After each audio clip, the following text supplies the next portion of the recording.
After the end of World War II, the world was split into two, East and West. This marked the beginning of the era called the Cold War.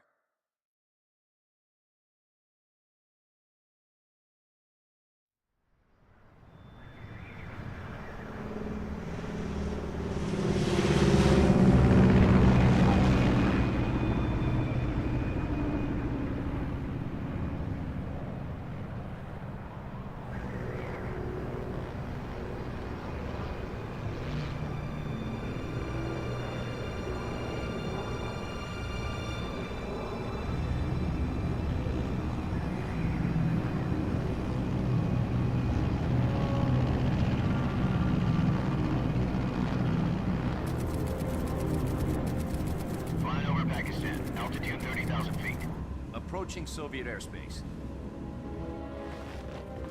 20 minutes to drop off. Commencing internal depressurization. Equipment check. Arm main parachute. All right. You ready to go? Drop zone still showing a high pressure mass. Cav okay. Good. We've got high visibility.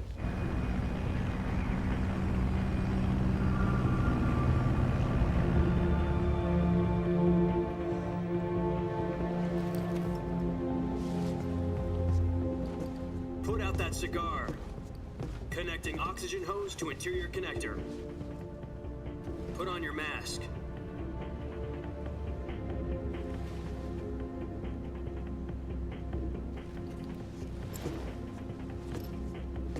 Does this panty waste know what he's doing? Approaching release point. 10 minutes to drop off. Hey, are you deaf? He said put out the cigar and put on your mask.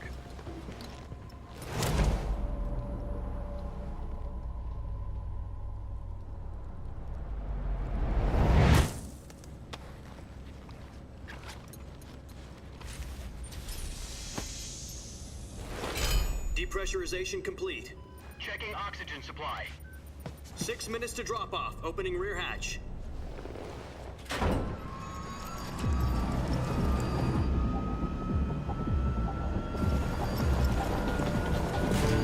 Sunrise.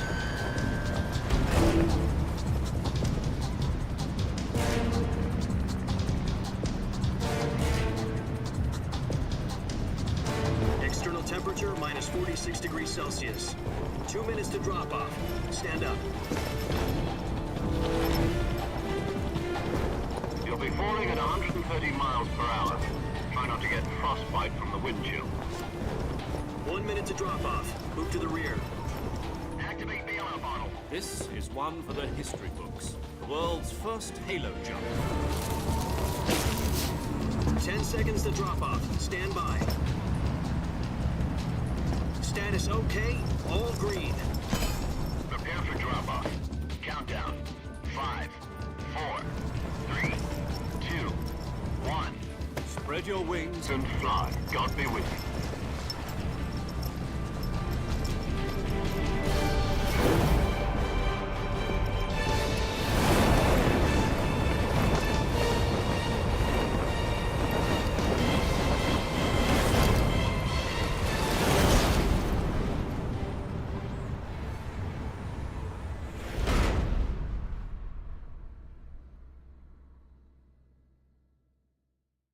Jack, I've got some important news. The head of the CIA has finally given us the green light for the Virtuous mission. Virtual mission?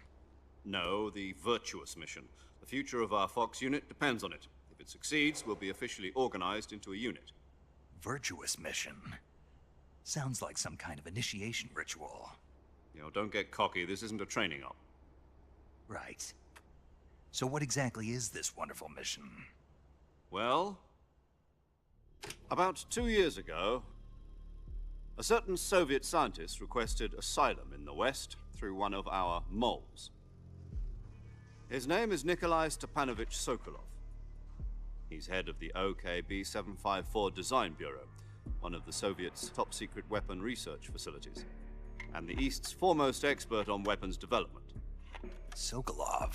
Isn't he that famous rocket scientist? The very same. On April the 12th, 1961, the Soviets achieved the first manned spaceflight in history. The Earth was blue, but there was no God. Well spoken. The rocket that carried Yuri Gagarin to orbit was the A-1, known as the Vostok rocket. Sokolov is said to be the man most responsible for the multi-engine cluster used in that rocket. After Gagarin's flight, Sokolov left rocket development to become the head of the newly established Design Bureau. From a lowly technician to head of a design bureau, that's quite a success story, so why'd he want to defect? It seems he'd become afraid of his own creations. Afraid? Call it a crisis of conscience. And for that, he left his country and his family behind and went over the fence? Not exactly. One of his conditions was that his family was also to be taken safely to the west.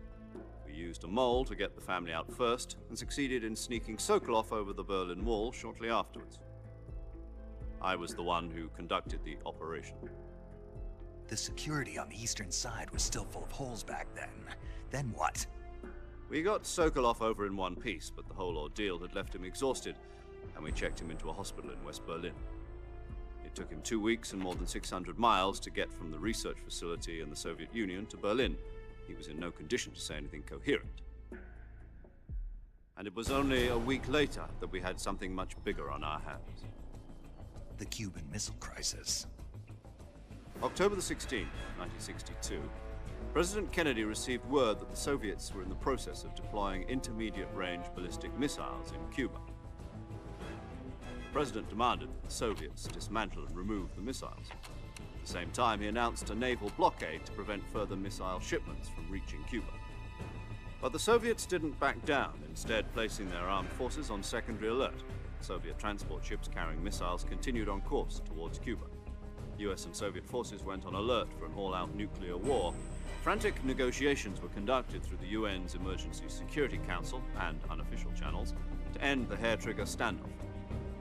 Finally, on October the 28th, the Soviet Union agreed to remove its missiles from Cuba, and so the world avoided a nuclear holocaust. But in order to get the Soviets to pull their missiles out, we had to make a deal. You mean the one where the US agreed to remove its IRBMs from Turkey? No. The Jupiter IRBMs deployed in Turkey were obsolete, and we were going to get rid of them anyway. They had no strategic value whatsoever to either the US or the Russians. The Turkey deal was a ruse. a cover story that was fed to the other intelligence agencies around the world. So what did the Russians really want? Sokolov. They wanted us to return Sokolov. You mean the Soviets pulled out of Cuba just to get their hands on Sokolov? That's right. What the hell was he working on? At the time, we had no idea. We were running out of time. It was either give up Sokolov or risk full-scale nuclear war. In the end, we had no choice. President Kennedy gave in to Khrushchev's demand. The next day, I got Sokolov out of the hospital, handing him over to agents on the eastern side.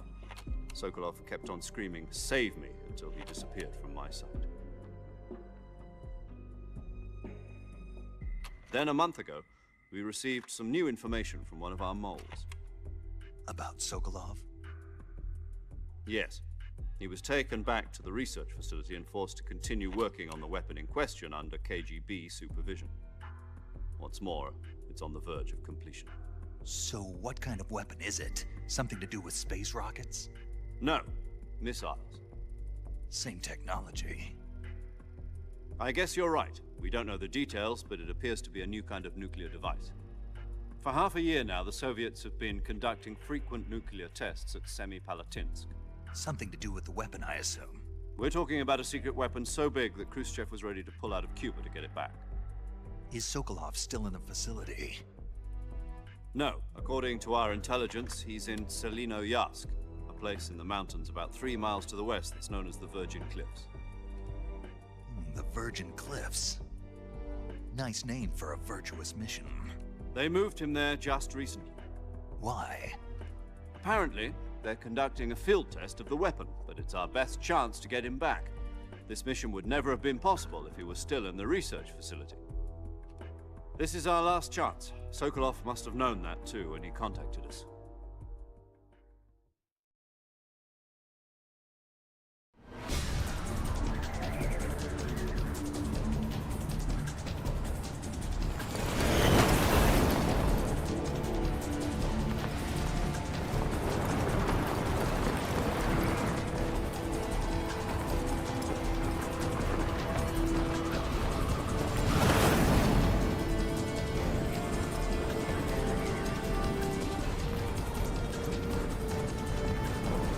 Listen up, Jack.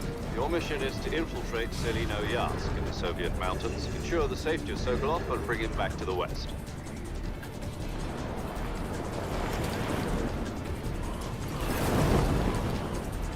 If we don't get Sokolov back before that weapon is complete, we'll be facing a major crisis. The clock is ticking.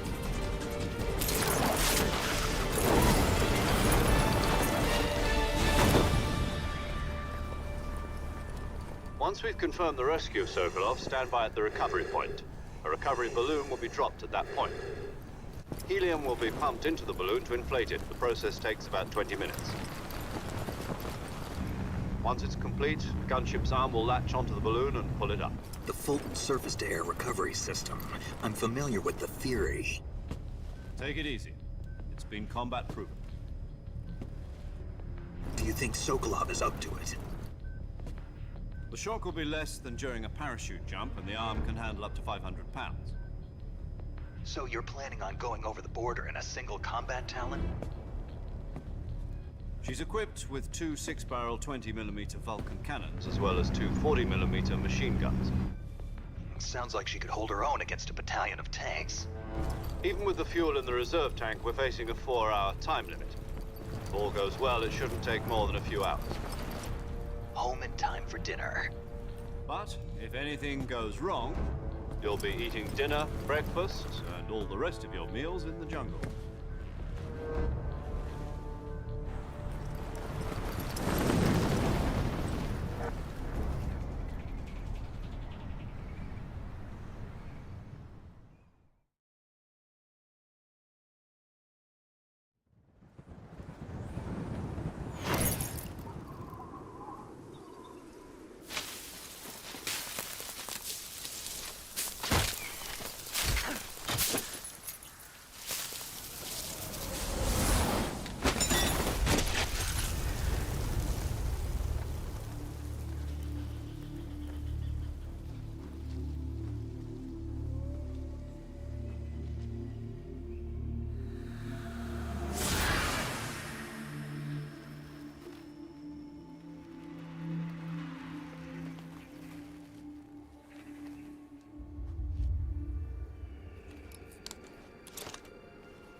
you copy?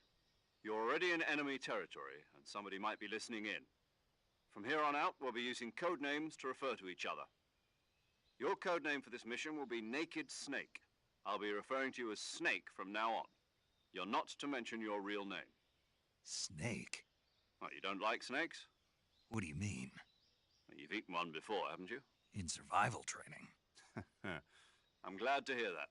I don't know if I'd ever order one in a restaurant, but... Be careful, you might not have a choice. What about you, Major? What should I call you? Let's see. I'll be Tom. Call me Major Tom. This will be a sneaking mission. You must not be seen by the enemy. You must leave no trace of your presence. Is that clear? This kind of infiltration is the Fox unit's speciality. In other words, weapons and equipment are procured on site. That goes for food as well. You're completely naked, just as your name implies. Great. Now I see why you asked me if I like snakes. I suppose calling me Snake was your idea of a joke, too. No. There's a good reason for that. I'll tell you later when the time is right. Gotcha. Getting back to the subject, how exactly am I supposed to feed myself? You've been issued a knife and a tranquilizer gun. Use them to hunt for food. You'll also find some medical supplies in your backpack. Yeah, about the backpack. I lost it in a tree on the way down. I see. Well, you'd better go back and get it then. You know where it is? No problem. I can see it from here. It's stuck on a branch. To climb a tree, stand in front of a tree that's covered in ivy and press the action button.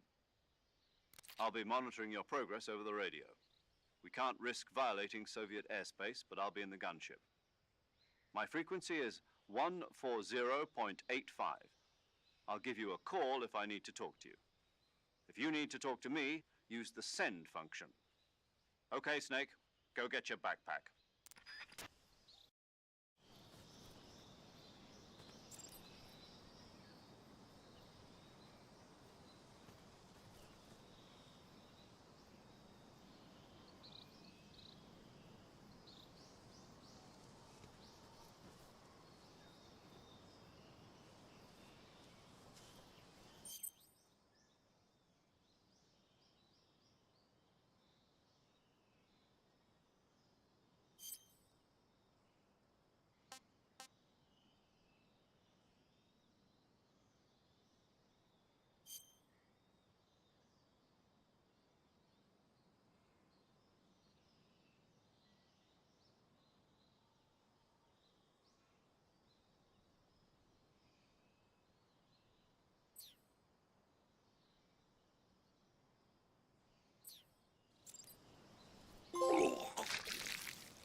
Snake, first you need to find that backpack you lost on the way down.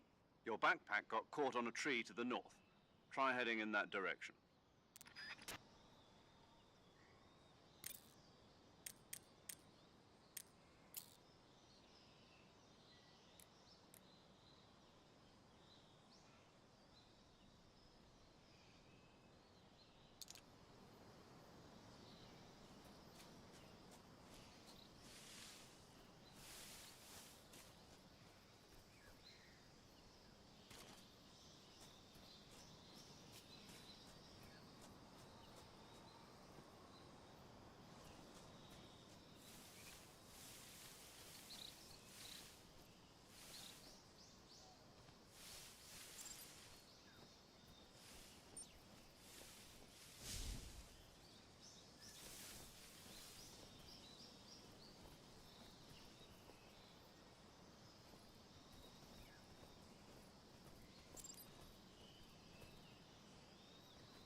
Snake, Yeah, was there ivy growing on the tree?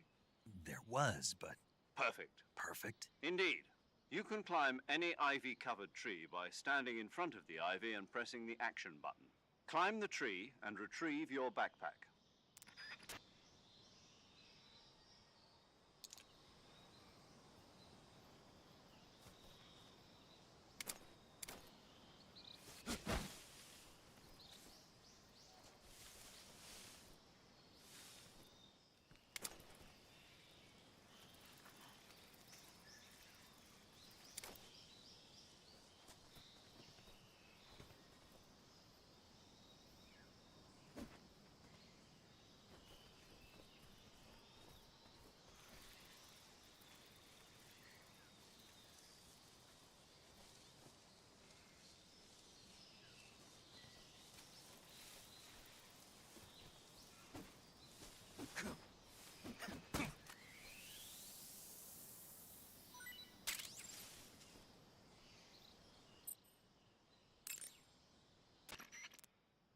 You can climb any ivy-covered tree by standing in front of the ivy and pressing the action button.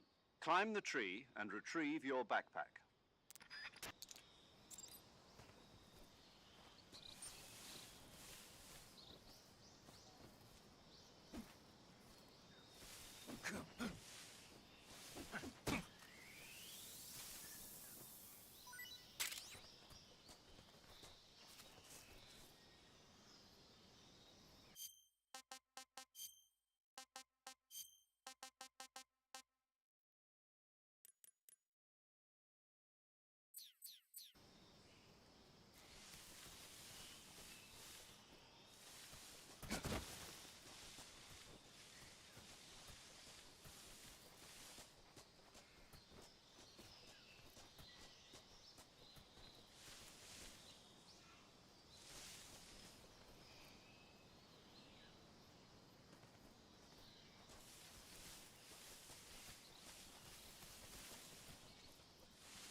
Snake, did you climb that tree? Yes. Good. So the backpack? Not yet. Not yet? Don't tell me you went up the tree just to take in the view. Well, I must admit that's not a bad idea. Climbing a tree does give you a wider range of view. You can use it for scouting. But what you need to do now is retrieve your backpack. Understood? Yeah. The backpack is on the branch pointing east on that tree, right? Walk along the branch and get it. Be careful not to fall. You should be able to grab your backpack if you hang from the branch by pressing the action button.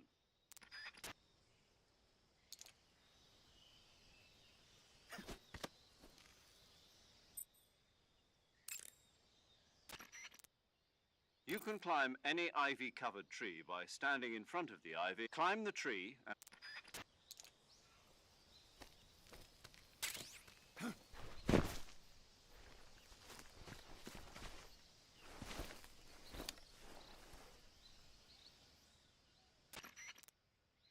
I see you've retrieved your backpack, Snake. To equip a weapon, it's necessary to take it out of your backpack. In the survival viewer, choose Weapon from the backpack. Your available weapons will be displayed in a list on the screen. From that list, choose the weapon you want to equip and press the Enter button. For other equipped items, just do the same thing from Item. Got it. Use the survival viewer backpack. Yep, that's right. Survival is fundamental to this mission. After you've been out in the field for a while, your stamina will start to drop. If your stamina gets too low, it'll affect your performance. You won't be able to shoot accurately, for example, and your wounds won't heal as smoothly. Keep an eye on your stamina so you don't run out. To recover lost stamina, you can hunt for local flora and fauna. You can use either your tranquilizer gun or your knife to hunt. My only weapon is a Mark 22 Hush Puppy tranquilizer gun? That's right. It's been fitted with its own suppressor. However, the suppressor will deteriorate every time you fire. Once its durability reaches 0, the noise suppression effect will be gone. So don't get too trigger-happy with it. The suppressor's durability is shown in the icon. Any weapons and equipment beyond what you're carrying now, you'll have to find as you go. I have to find my own weapons and equipment? Whose crazy idea was this anyway? Solo covert actions are standard Fox operating procedure. You can't leave any traces of your presence. No weapons, equipment, footprints, sweat, or bodily waste. The same goes for bullets and cartridges, too. Your presence in enemy territory is already a violation of international conventions of warfare. There aren't supposed to be any American soldiers in Russia. It could spark an international incident. You can't let anyone see you. You can't let the enemy know you're there. This is a stealth mission. You're a ghost, Snake, in every sense of the word. And there'll be no rescue if you're captured.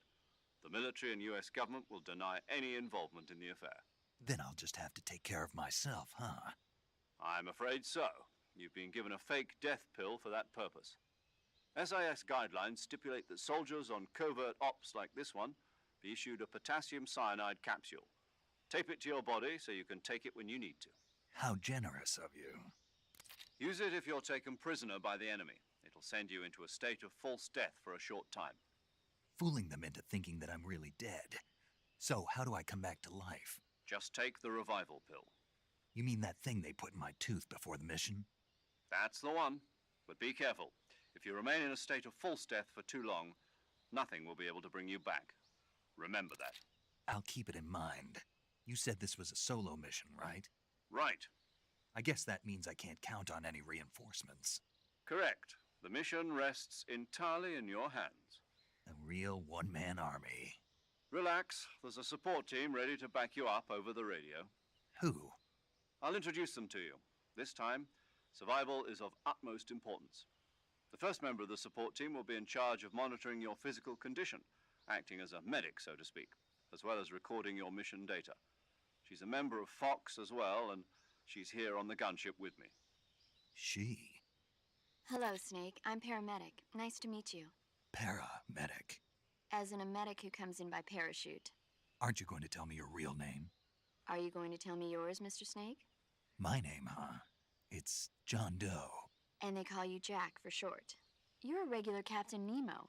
A name means nothing on the battlefield. After a week, no one has a name. What's your name? Jane Doe. Very funny.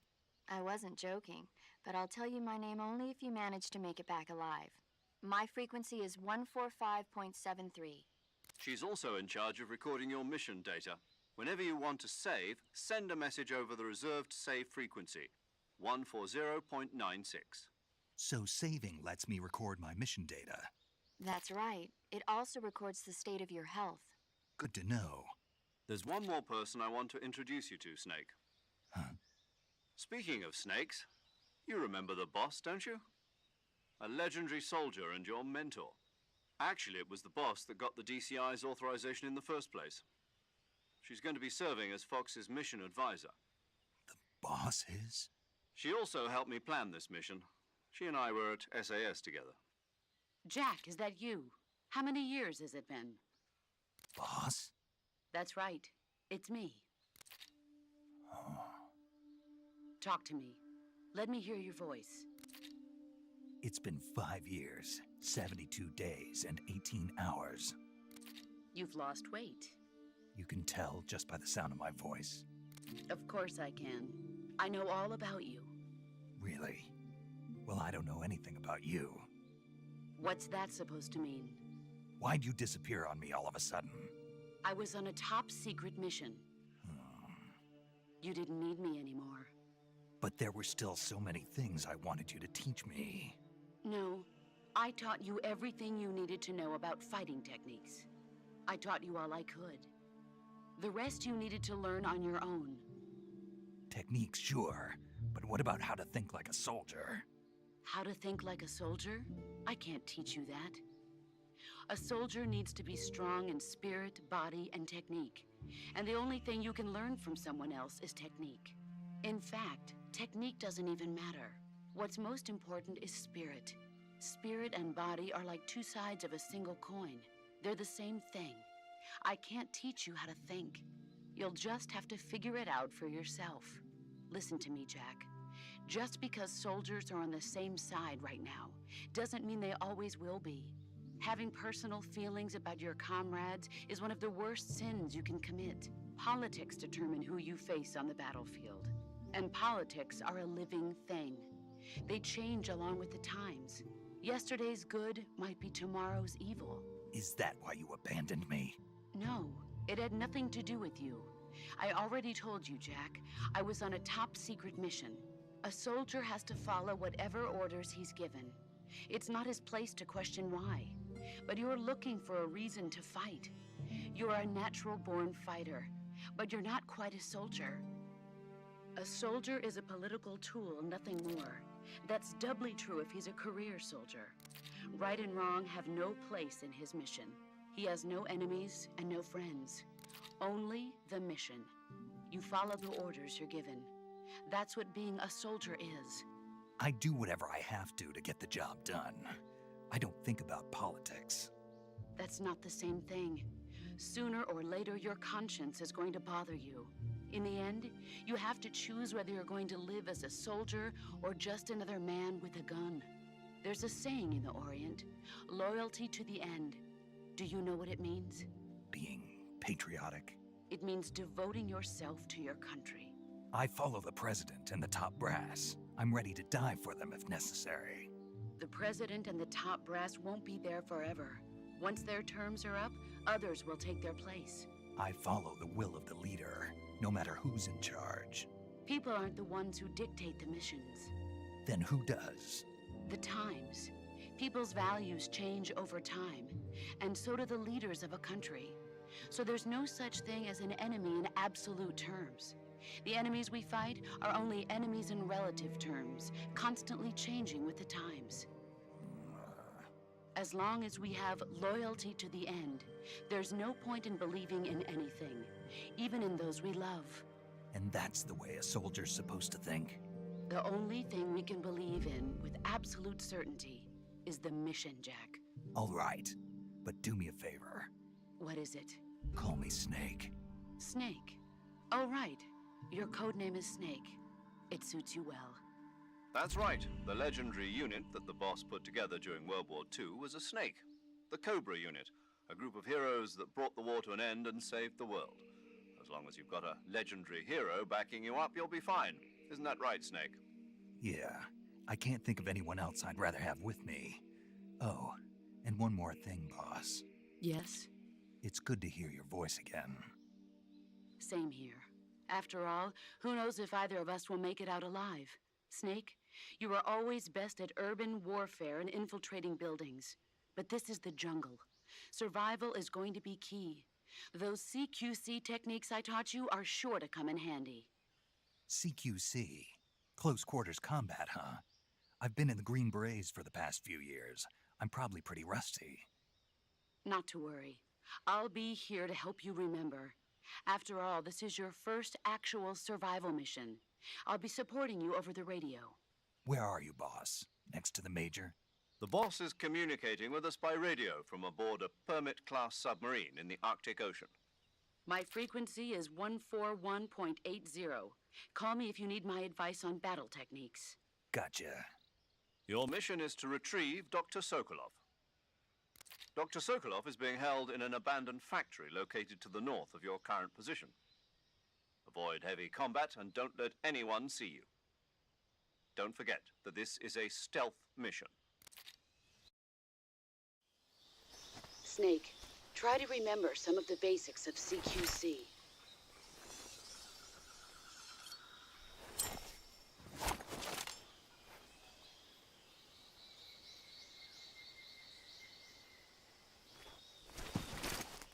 Commencing virtuous mission now.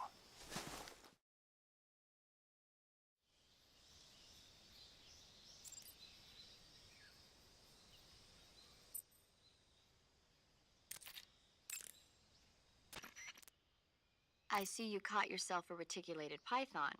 The reticulated python is said to be the longest snake in the world. The biggest ones can grow up to 10 meters in length. Although they're not poisonous, they're still very dangerous, so be careful around them. They have a highly ferocious temperament, and they can swallow whole, even large animals like deer and pigs. Their most distinguishing feature is the mesh pattern of their scales. This pattern acts as a highly effective natural camouflage. If you think there might be a reticulated python about, pay close attention to your surroundings. Otherwise, you could get bitten before you even know it's there. It's a huge snake, but you should be able to capture it alive by using the tranquilizer gun. I'll bet if you capture one and throw it at an enemy, it'll give him a good scare. Right. But how do they taste? Huh? Do they taste good? You're actually going to eat one. Why else would I be asking? Cannibal. What was that? Nothing. Let's see what the guide says. Ah, you're in luck. It says they taste pretty good. Good. I can hardly wait. Ugh.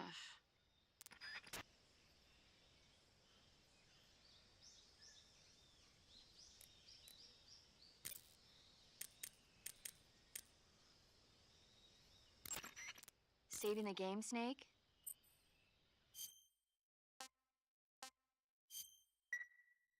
Hey, Snake, you ever heard of Godzilla, King of Monsters? No, what is it? It's a movie. You haven't seen it? Nope. It's about this monster called Godzilla, who grows to an enormous size in a nuclear test and goes on a rampage in Tokyo. Nuclear test, huh? Then the Marshall Islands must be crawling with giant monsters right about now. It's just make-believe. Maybe that's why my pants have been so tight lately. Snake, it's a movie, not a report out of Los Alamos. I know. So then what happened? Godzilla is immune to all weapons, and humanity has no way to stop the monster. Dr. Shirazawa develops a new type of weapon, but meanwhile Godzilla is getting closer and closer to Tokyo, obliterating everything in his path. It was originally a Japanese movie, but they made an American version too. I recommend seeing the original Japanese one if you ever get the chance. It's mostly mindless fun, but it's also got a serious anti-nuke message as well. Where can I see the original? You'll just have to go to Japan. Really? That's too bad. If you wait 40 years, you might be able to see it in America too. It might even win awards all across the globe in 60 years. Why's that? 2024 will be Godzilla's 70th birthday. You think they're still going to be making Godzilla movies then? Of course. Everybody loves Godzilla. You sure know a lot about movies. I don't suppose you're the movie-watching type, are you? Not really. Okay, then I'll tell you everything I know. When the going gets tough, movies can save your life. It's always good to be able to look at things from a different perspective when you get in a jam. That's the magic of movies. No kidding. Well, I guess it might at least make a nice distraction. That's the spirit, Snake. Have a little fun.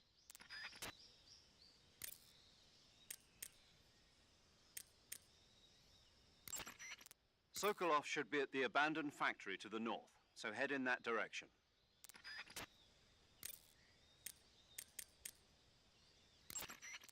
Camouflage is an indispensable tool when you're sneaking through the jungle. To use camouflage, first press the Survival Viewer button to go to the Survival Viewer. Then select Camouflage and press the Enter button. Select Uniform to select Battle Fatigues, and Face to select Face Paint. Choose battle fatigues that match the surrounding environment. The most effective camouflage is attained by selecting fatigues that blend in with the environment. Camouflage patterns that stand out in your surroundings will attract attention.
Snake, intelligence indicates that that area is outside the enemy's cordon, so you shouldn't have any unexpected encounters with enemy patrols. I think it will be a good idea to take this time to get accustomed to using your camouflage, hunting for food, and navigating the survival viewer. If you have any questions about camouflage or CQC, ask the boss. Paramedic is the medical correspondent for this mission. Ask her about hunting for food and medical treatment. Also, she has documents detailing flora and fauna in the operation locale. Contact her if you need detailed information on any of the plants and animals in your area. I see you've captured a giant anaconda. The giant anaconda is believed to be the largest snake in the world in terms of weight and diameter. It's not poisonous, but its large size makes it extremely powerful. They say it even eats crocodiles. Its only natural predator is man. And snake. And snake. Got it. So how does it taste? I knew you were going to ask me that. Glad I didn't disappoint you. So? Well, the guide says it tastes all right. Good. I'll have to try some. Ugh.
Snake, that area is inhabited by magpies.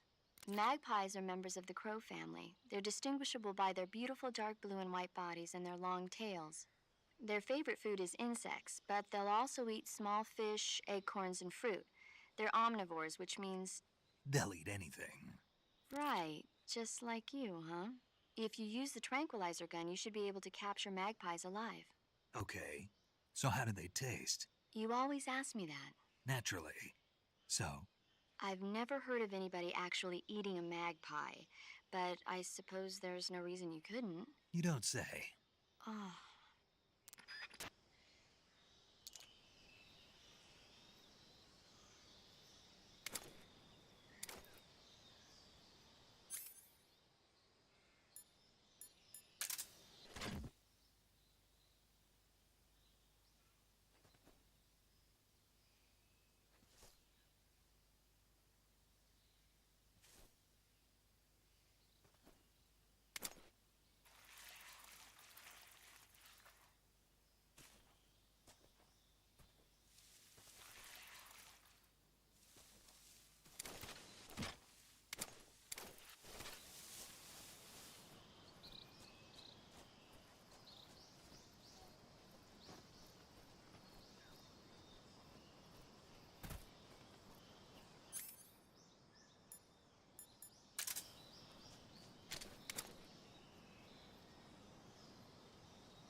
Snake, that area should be inhabited by tree frogs. The tree frog is a green frog that's found throughout Asia. It's arboreal, spending most of its time in shrubs and bushes. Use the tranquilizer gun to catch one alive. I bet you could scare an enemy good if you toss one at him. But the tree frogs that live in that jungle are a lot bigger than ordinary tree frogs. They've got an appetite, huh? You've got a one-track mind, don't you? But seriously, that is one theory. However, there are people who think it's a mutation caused by nuclear testing and waste from the research facility. Do you think they're safe to eat? Is that all you ever think about? What else is there? Lots. Like what? Like why a frog would get so big in the first place. Whether it's a temporary phenomenon created by a unique environment, or a permanent mark of evolution, or a product of the toxic waste coming out of the research facility. If it is the waste that's causing it, then it means humans are interfering with the ecosystem. It really makes you think about the changing relationship between... This isn't interesting. Oh, fine. Be that way. So, how about it? You mean, is it edible? Yeah. Well, I guess it's probably okay. Probably. I don't know. The guide doesn't say anything. Pretty useless guide, if you ask me. Well, try one for dinner and you can help improve it.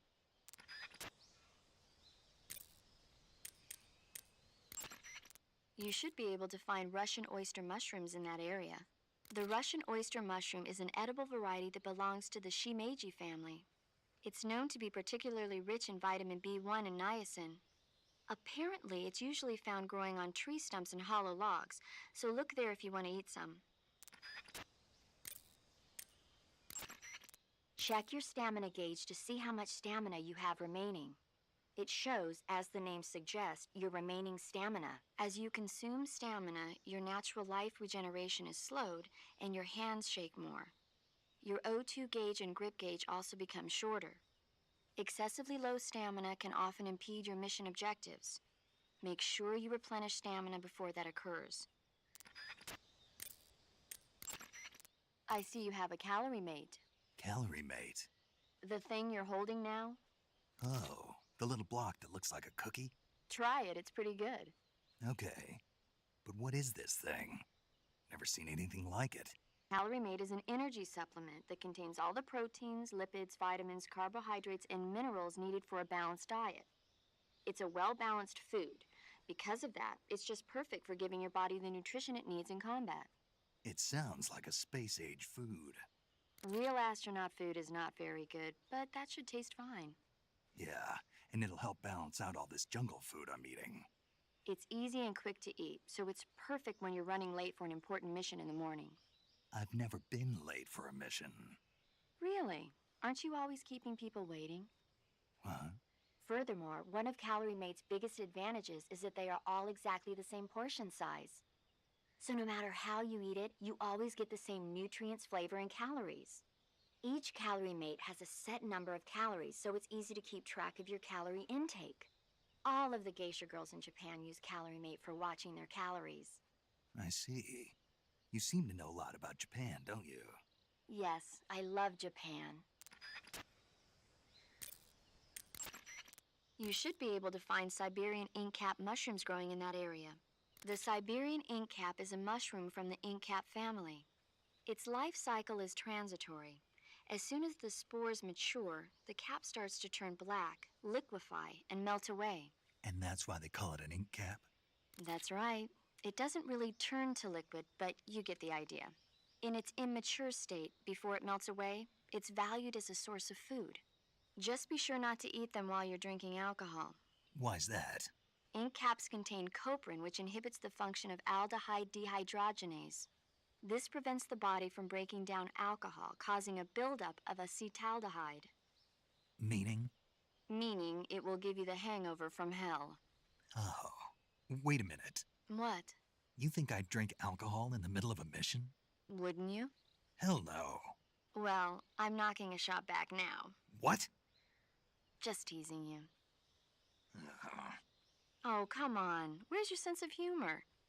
I need a drink. A fruit called the Russian false mango grows in that area. The Russian false mango is a mango-like fruit found only in Selinoyarsk. The egg-shaped fruit is sweet and tangy with a pleasing aroma, just like a mango. Also, the seeds can be used to make a medicine that aids in digestion. It might come in handy if you ever have an upset stomach. That area is home to the reticulated python. The reticulated python is said to be the longest snake in the world. It's not venomous, but it still poses a threat, so watch out. Snake, that area is inhabited by the giant anaconda. The giant anaconda is said to be the largest snake in the world in terms of weight and thickness.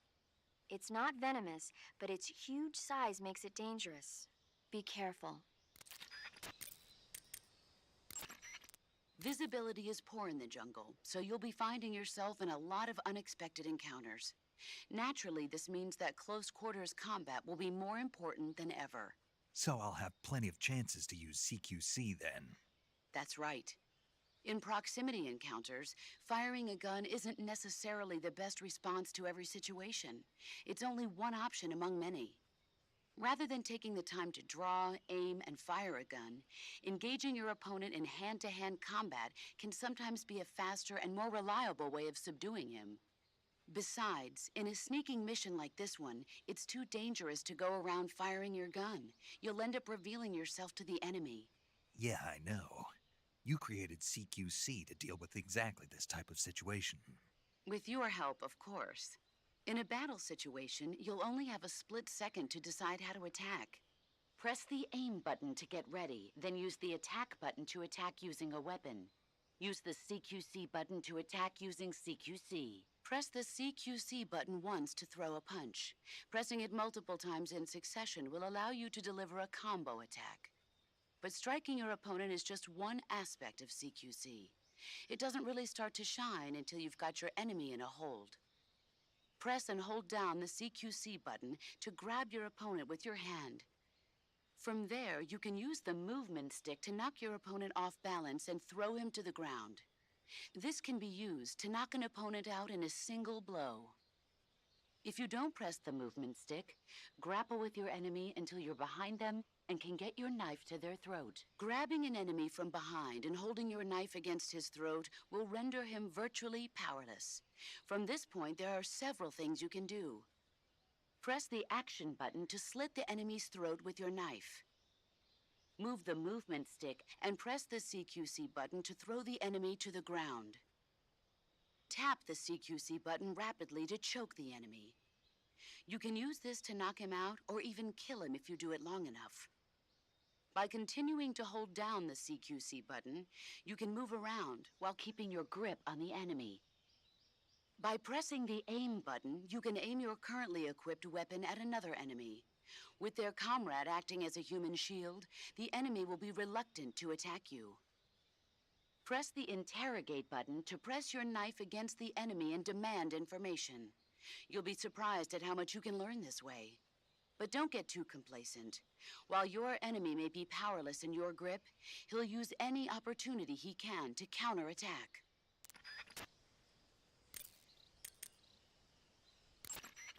You can only use CQC to grab enemies when your right hand is free to grab and pull them toward you. In other words, when you're barehanded or equipped with a one-handed weapon like a survival knife or a handgun.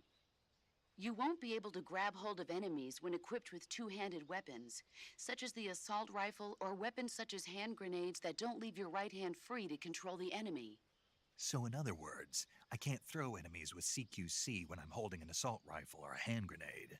Exactly. Don't forget it. Snake, remember that this operation is a solo sneaking mission. We'll be providing you with support over the radio, but out in the field, you're on your own. There's no backup. And there's no way you'll survive a battle with a large enemy contingent. Avoid engagement whenever possible. Your highest priority in this mission is staying out of sight.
Eat food to recover stamina.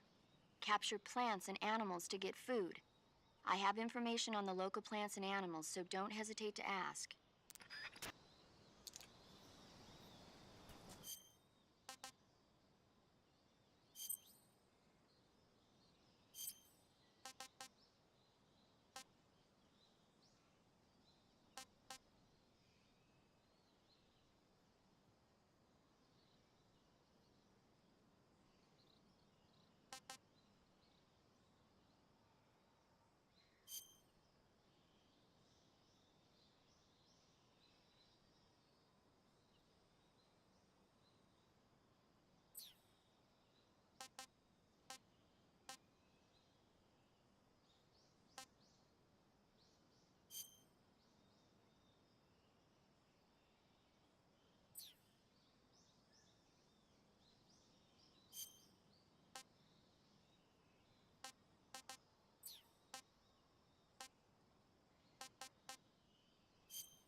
Disgusting.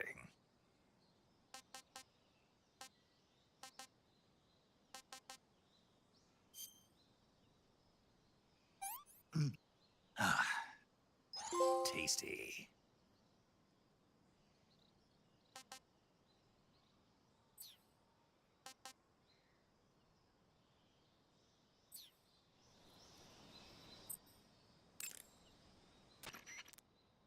To take a rest, all you have to do is save and exit the game.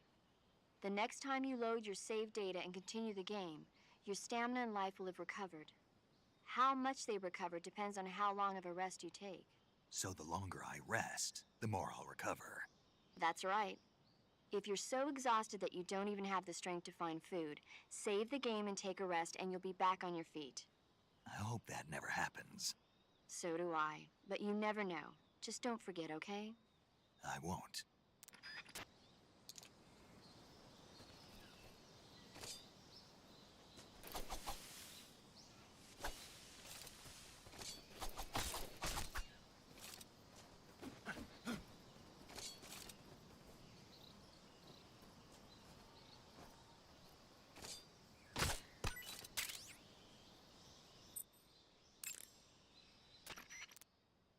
To eat food, press the survival view. Go to select when you're but that area is home to the reticulated python. The reticulated snake. The tree frog is a green frog it's all.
A fruit called the Russian false mango grows in that area.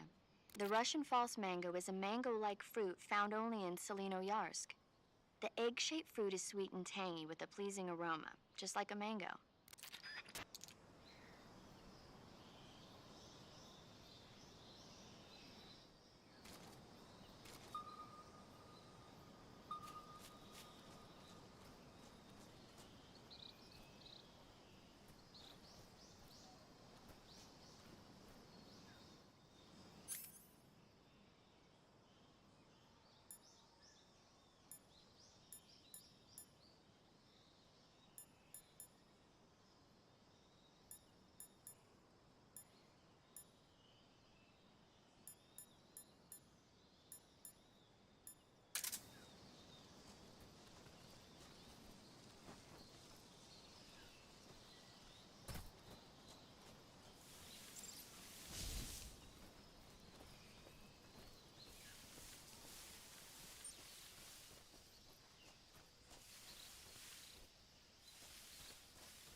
Snake, do you see any tufts of grass? Yeah, What kind of grass? just ordinary grass. Nothing special. You should check it anyhow. It's pretty thick grass, about waist high. If you crawl into the grass, you can advance undercover. When you do, the camera automatically switches to intrusion view. If you want to stand up again, press and hold the crouch button once more. If you press the crouch button briefly, you'll crouch in that spot. This allows you to observe things without blowing your cover. Got it? Yeah, but But what? was that the only reason? What do you mean? You had me check it just so you could tell me that? That's right. Pretty useful, huh? Right. Shall we carry on? By all means. Even when hidden in grass, if you make a noise, your enemies will locate you.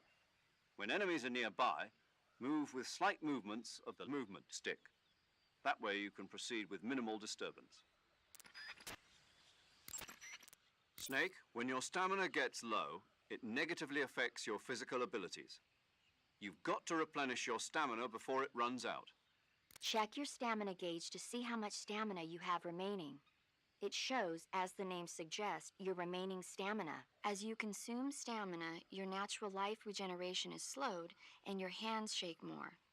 Your O2 gauge and grip gauge also become shorter. Excessively low stamina can often impede your mission objectives. Make sure you replenish stamina before that occurs. Eat food to recover stamina. Capture plants and animals to get food. I have information on the local plants and animals, so don't hesitate to ask.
Snake, be careful of that swamp.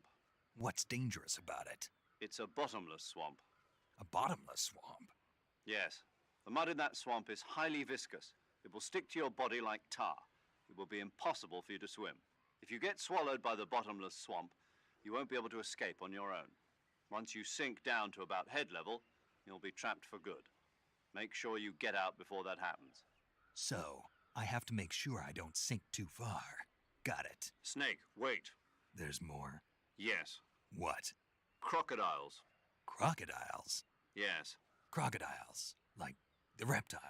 That's correct. More accurately, they're Indian gavials. What are crocs doing deep in this forest? You'll have to ask Paramedic about that one. Paramedic? Yes. The Indian gavial is a crocodile that originally lived in freshwater regions in India and Nepal. Why are Indian crocodiles way out here?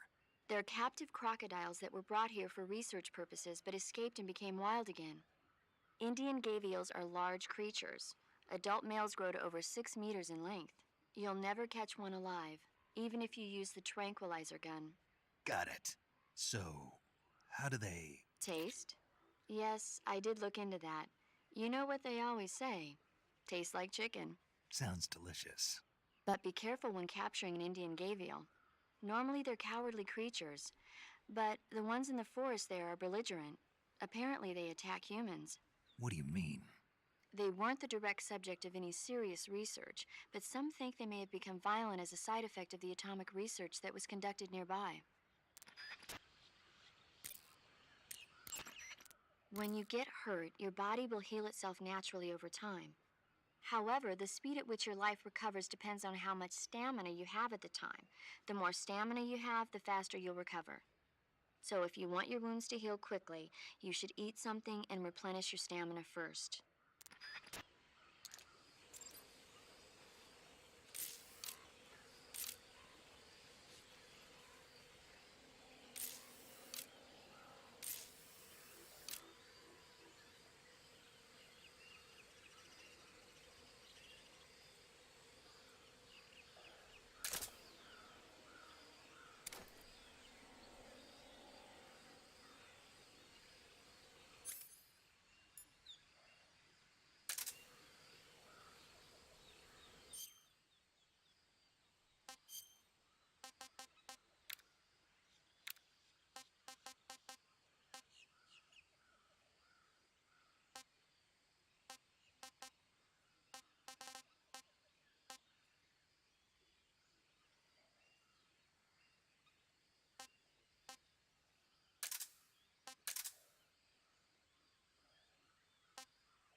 Snake, you will encounter Baltic hornets' nests in that area. Baltic hornets are a variety of hornets that inhabit that area. The difference between them and other hornets is that they produce honey in their nests. Inside the nests are larvae, pupa, and adults. You can eat them all. In particular, the honey you find inside the nest is delicious and full of nutrients. It's easy to digest and helps pep you up when you're feeling tired. In short, it's the perfect survival food. Honey can also be used as a burn ointment. When honey is applied to a burn, it creates a protective coating over the skin. When you knock down a hornet's nest, a burn ointment will appear along with it, so don't forget to pick it up. Of course, the hornets aren't going to give up their nest without a fight. If you knock a nest down, a large swarm of hornets will come flying out, so be careful. Snake, there's a fruit called the golova growing in that area. Golova? Yeah, it's a fruit that's found only in that region. It's related to the jackfruit, which is commonly found in Southeast Asia. Jackfruit, huh? Yep, he's a cannibal. Huh? I didn't say anything. No, I'm sure you... I said, I'm sure you'd like it. Oh. Golova means head in Russian. It's probably called that because the fruit grows to about the size of a human head. It's supposedly pretty good to eat with a uniquely sweet flavor. The fruit itself is fairly large, so you can make a meal out of it. Golovas grow directly off the trunk of the tree. If you're running low on stamina, it might be a good idea to keep an eye on the tree trunks.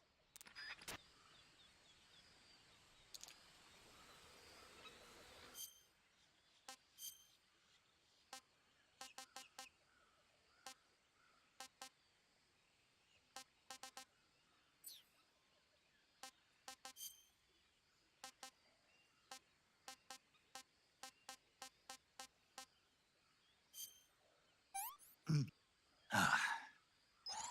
Not too bad.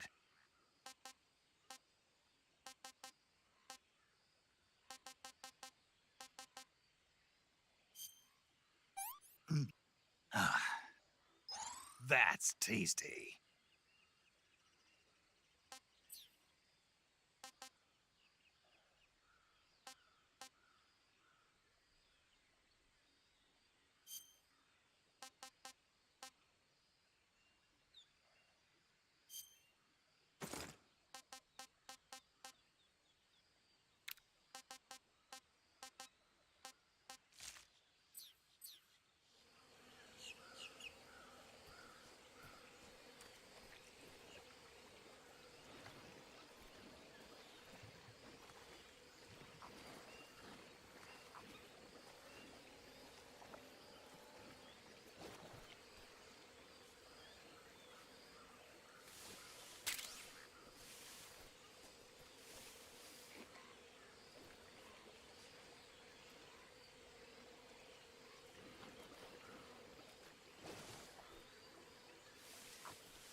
Snake, once you head further north, you'll be entering enemy territory.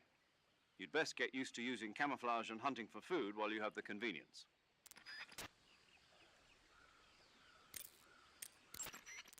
To eat food, press the Survival Viewer button to enter the Survival Viewer.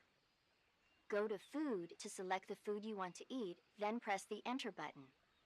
Select Eat and you will eat the selected food. When you eat, you will recover your stamina, but the extent of recovery depends on what you eat. When your stamina is down only slightly, you should save your tastier morsels for later. But don't leave food for too long or it'll rot. This is where a little planning ahead goes a long way.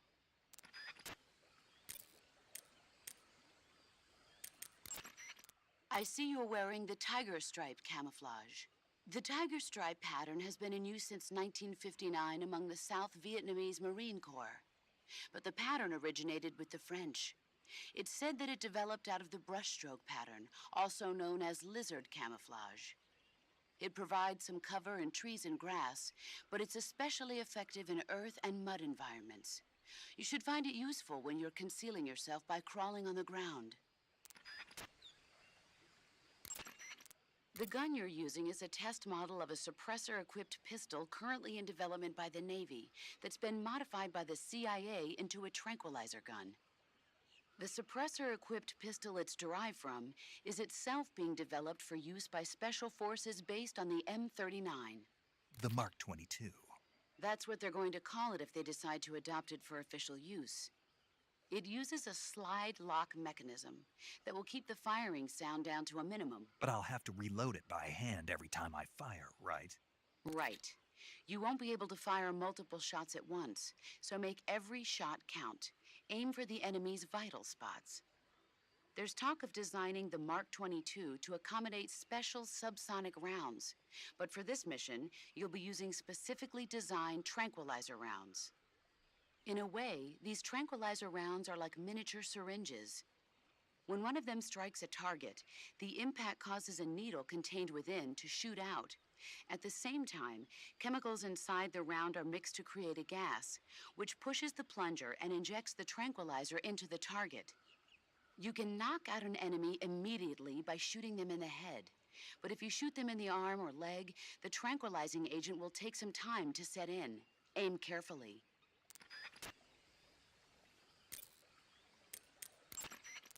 Snake, once you head further, you'd best...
Major, I've spotted 2 enemy soldiers.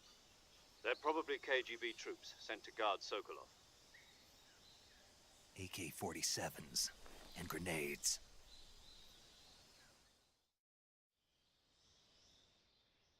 Snake, your presence in Soviet territory is already a violation of international law. We can't let the Kremlin find out that the CIA and the American government are involved. Contact with the enemy is strictly prohibited. Don't engage them in battle either. This is a stealth mission. Got that? The Major is right. The point of this mission is to sneak through the jungle without being seen. The success of the mission depends on how well you use your camouflage. Change your camouflage by selecting Camouflage from the Survival Viewer. The Uniform option lets you pick your uniform, while the Face option lets you change your face paint. Choosing camouflage that blends in with your surroundings will help you conceal yourself more effectively. Also, don't forget that anything that moves will stand out in the jungle.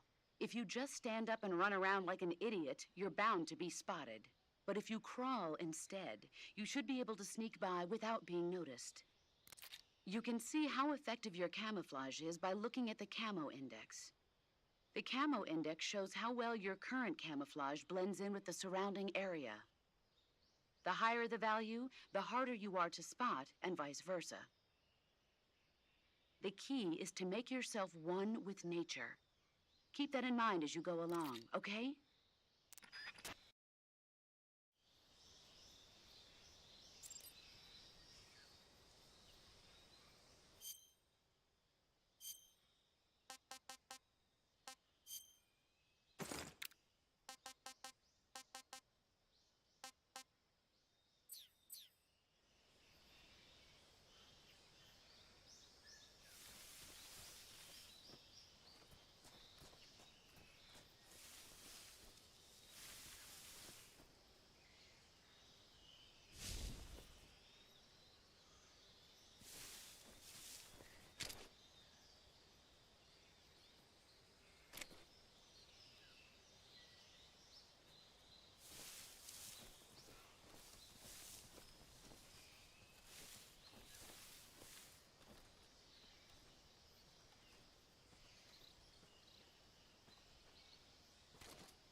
Who was that?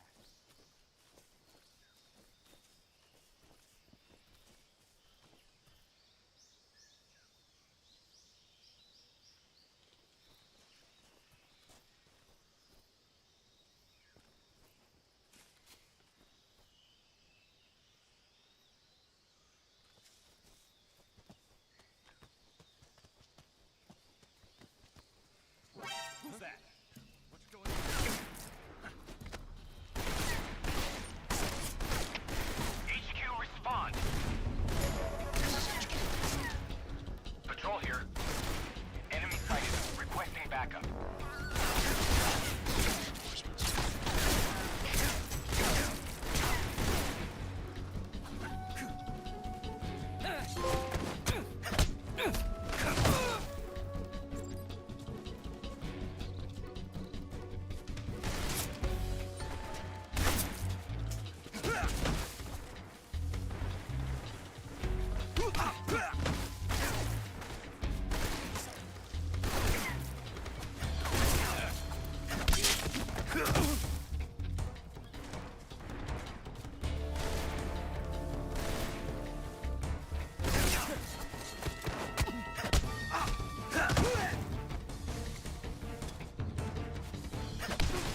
walk on moist.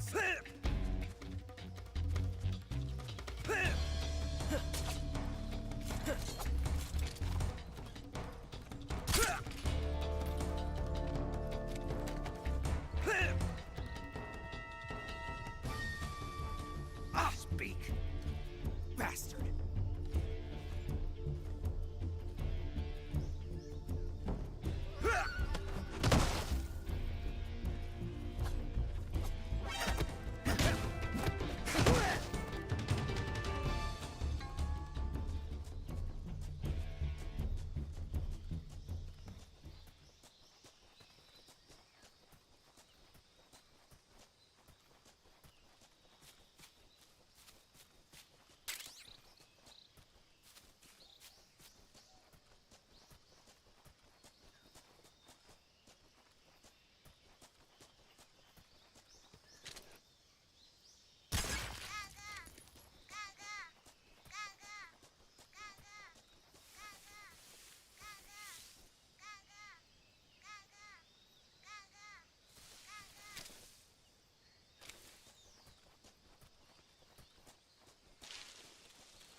There's nothing here.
Sokolov should be at the abandoned factory to the north, so head in that direction.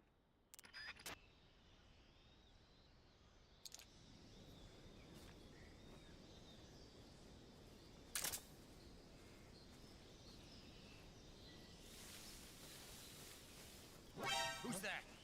What the?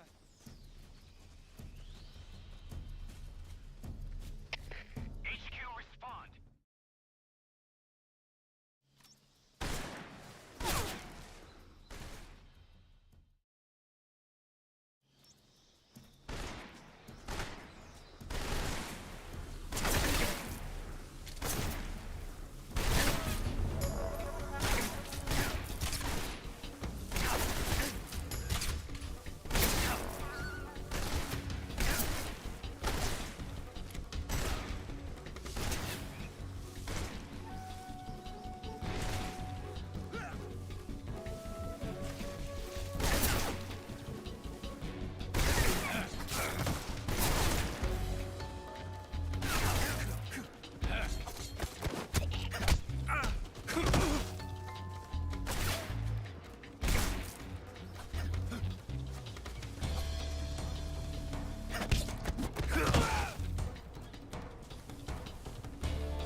Come in, HQ. This is HQ. Patrol here. We've lost the enemy. Enter high alert. Acknowledged. The enemy is still nearby. Pursue and engage him.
Sick.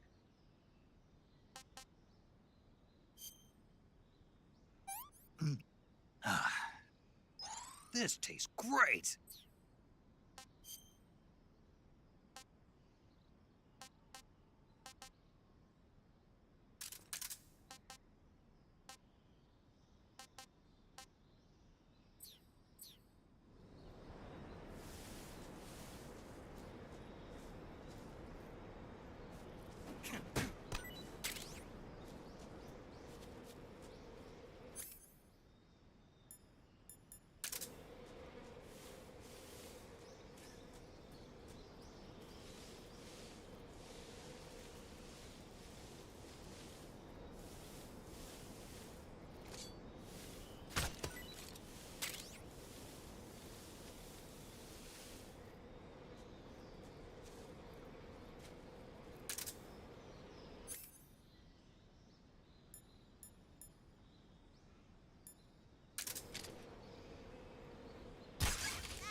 I see you're wearing the leaf pattern camouflage.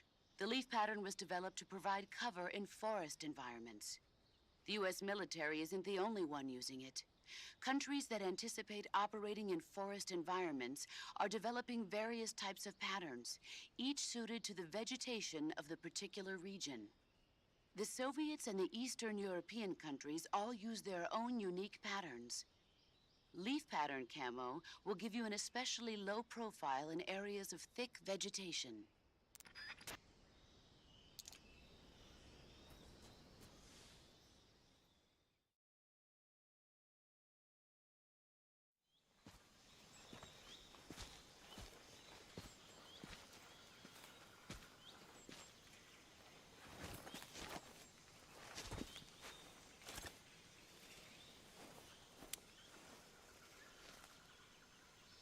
Major, I've reached the abandoned factory where Sokolov is supposedly being held. This place is a dump.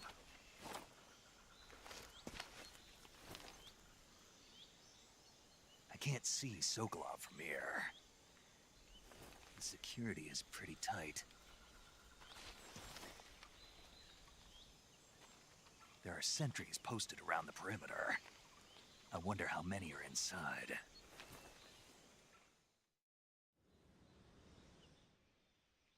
Your objective, Sokolov, is inside the factory. They should be holding him in a room in the northeast section. Northeast section. Got it. Be careful. Your mission is to bring Sokolov back alive. He must not be exposed to any kind of danger.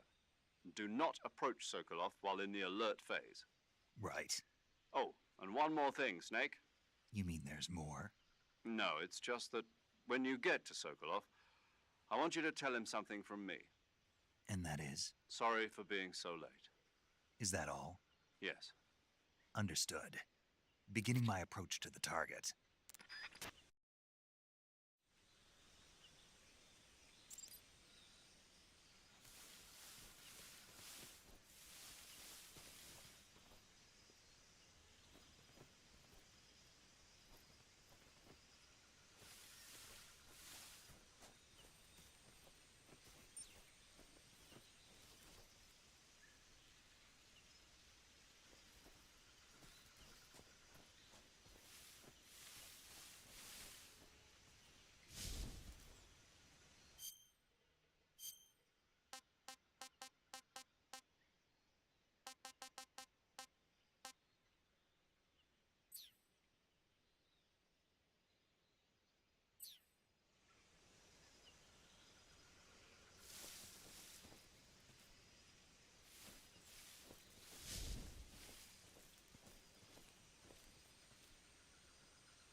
See anything, huh?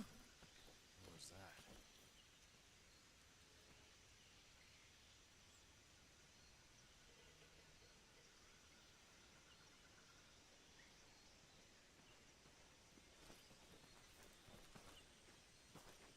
What's wrong?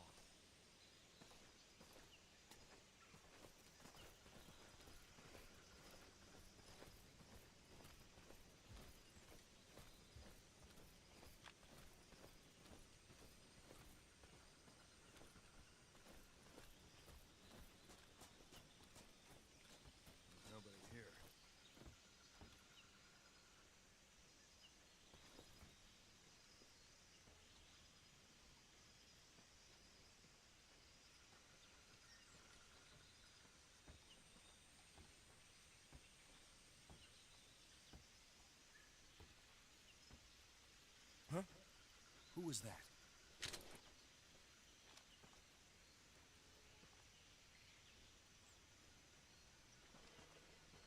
Who's that?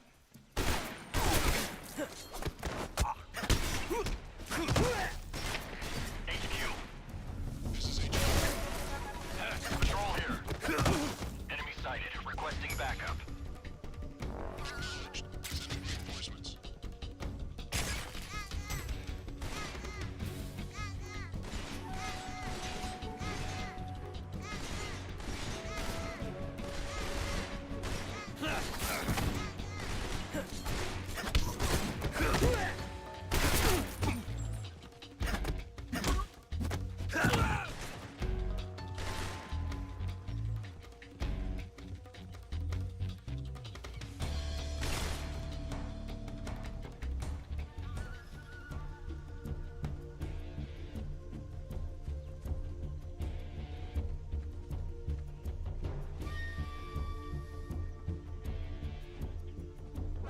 I see him.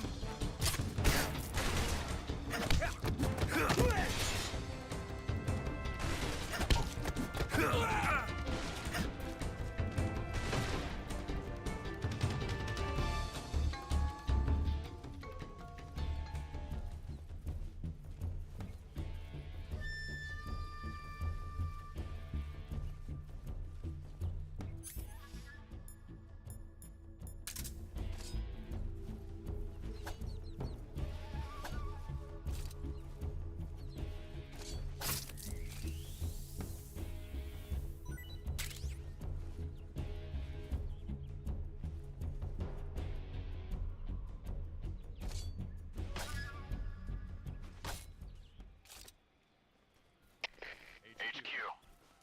This is HQ. Patrol here. We've lost sight of the enemy. Commence alert formation. Acknowledged. The enemy is still nearby. Pursue and engage him.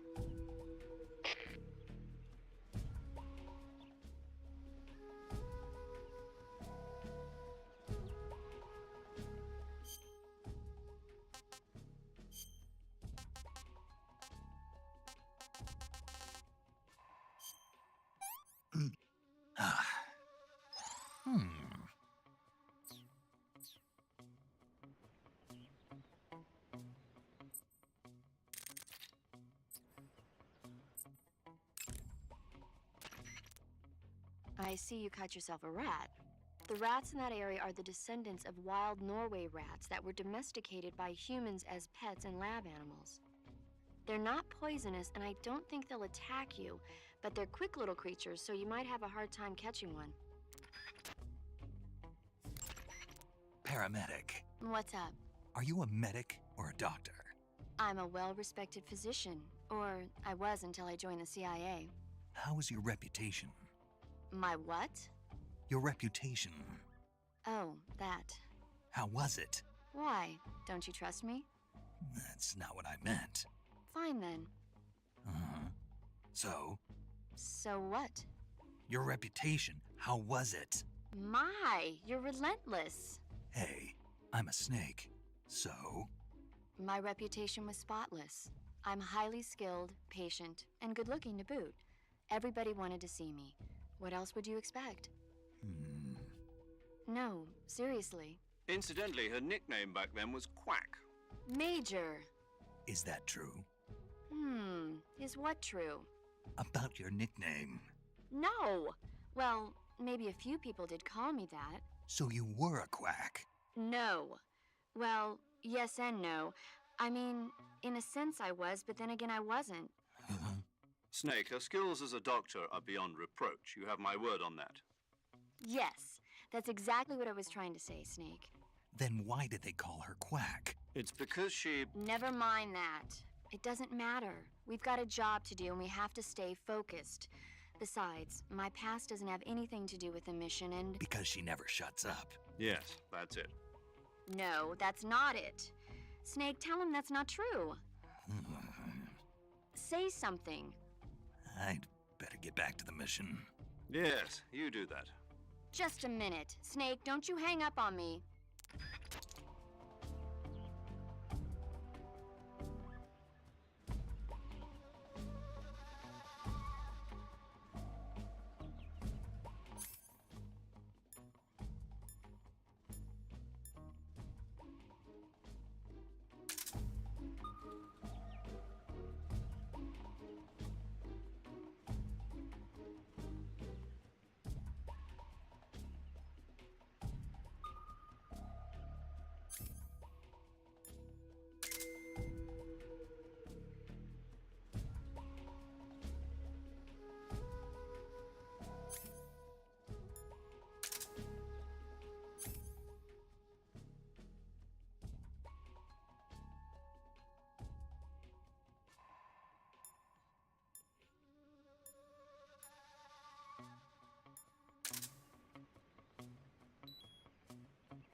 That area is home to the Sunda whistling thrush. The Sunda whistling thrush is a bird native to Java and Sumatra. It's distinguished by its large blue body and long beak. It really stands out in the forest. If you're aiming to catch one alive, use the tranquilizer gun. Got it. So, How does it taste? yeah, I don't know. you don't know. The guide doesn't say. I guess there's no reason you couldn't eat them. Oh, I see. But it's nice and plump, so I'm sure it'd make a hearty meal. That's a good point.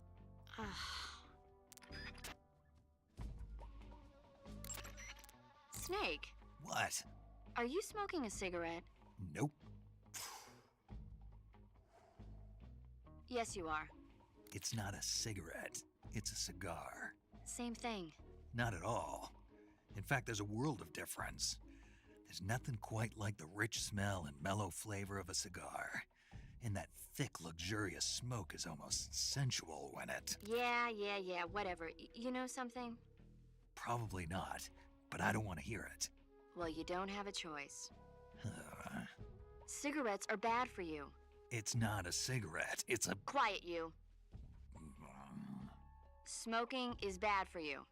In a recent study, scientists found that tobacco smoke is full of carcinogenic substances, like nitrosamines. You know what that means? It means you're going to give yourself lung cancer if you keep on smoking. But that's just what some scientists think, right? Oh, give me a break. I heard it was just a bunch of hoo-ha. Do you really believe that? Sure. God, you're gullible. You ought to read this year's report from the Surgeon General. It proves beyond a shadow of a doubt that smoking causes lung cancer. Pretty soon the whole world will know that smoking is bad for you. Better quit now before it's too late. But... And don't tell me cigar smoke is harmless because it doesn't go down into your lungs. It just means the cancer shows up in a different place. Got it? Yeah.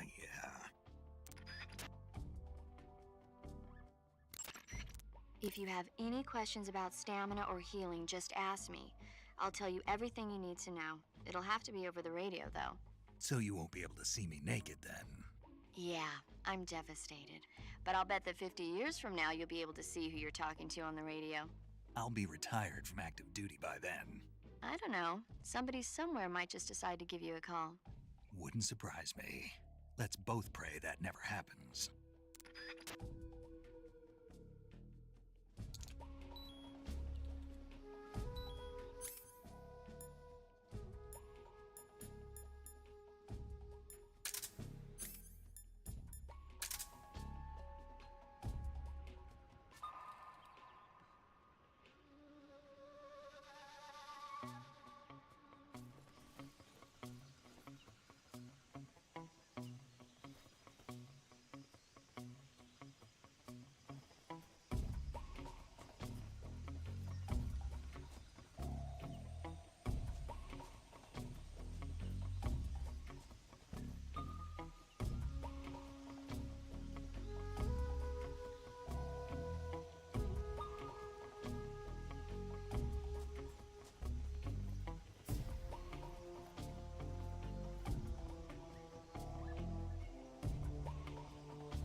What's that?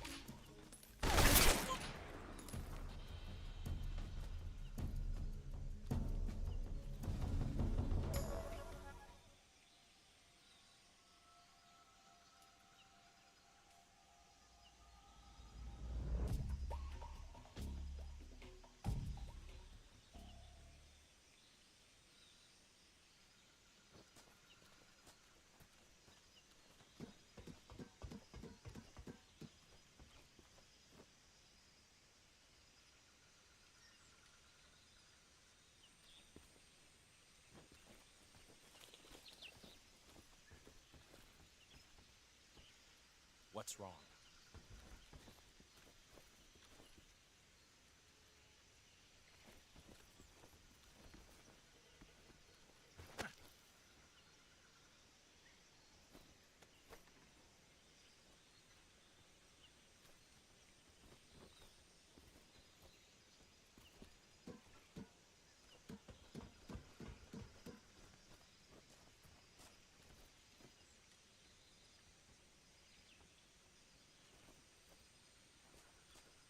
What's wrong?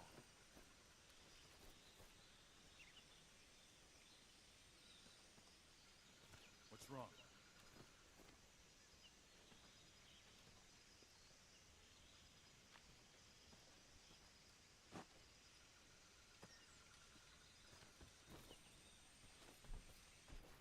What's wrong?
Huh?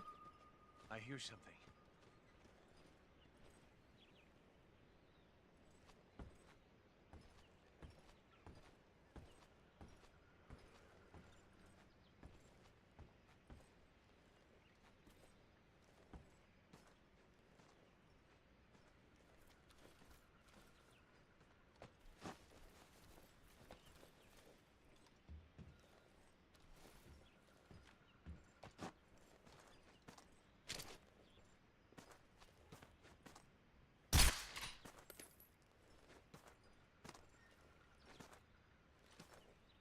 There's nothing here.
Huh?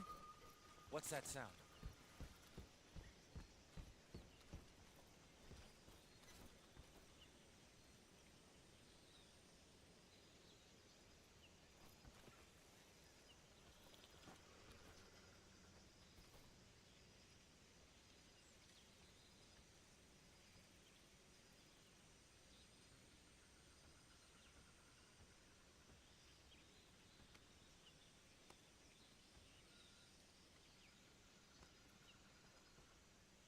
There's nothing here.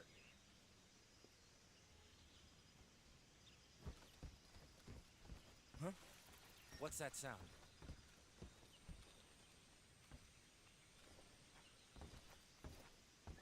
Huh? Footsteps. Huh? Footsteps.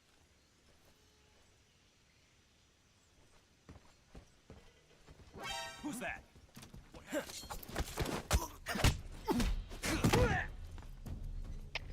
HQ, respond. This is HQ. Patrol here. Enemy sighted. Requesting backup. Acknowledged. Sending reinforcements.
seeing things.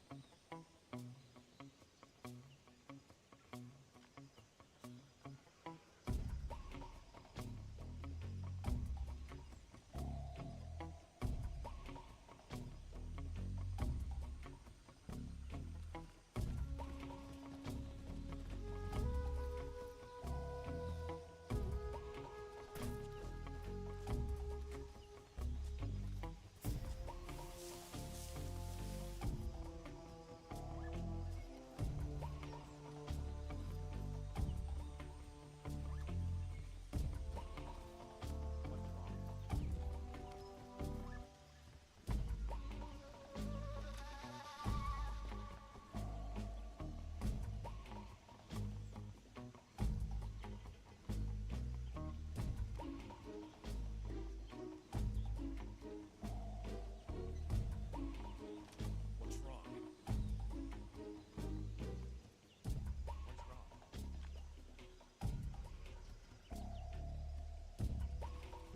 Huh? I hear something.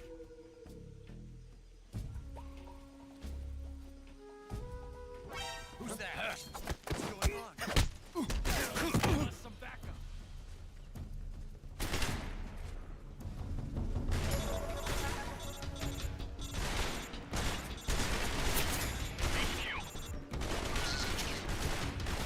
Patrol here. Enemy sighted.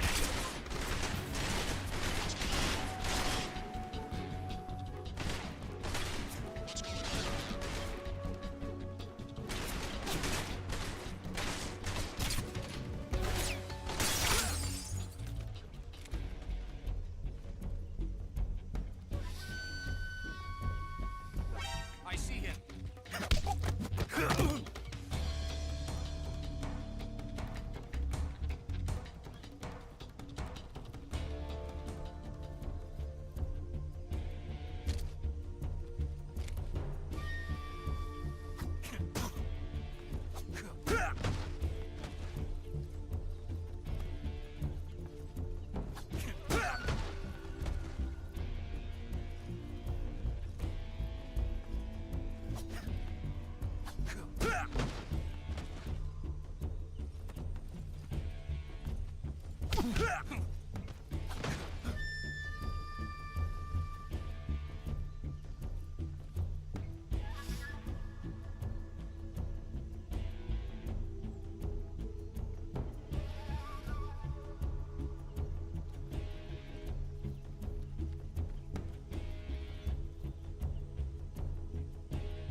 We've lost the enemy.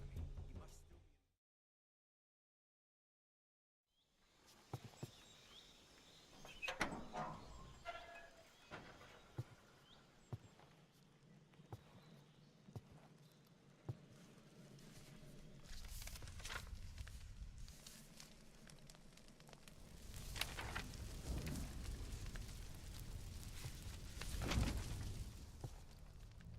You must be Sokolov. Are you one of Volgin's men? You'll never get it from me. No. I'm a CIA agent. I've come to escort you back to the other side of the Iron Curtain. You're CIA? Yeah. I was sent by Major Zero, the man who got you out 2 years ago. Zero? I have a message from him. What is it? He said to tell you sorry for being so late. Did he now? What does it mean? It means he's a man of his word.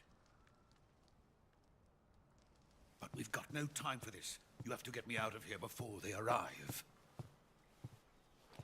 Who's they? Colonel Volgin of GRU.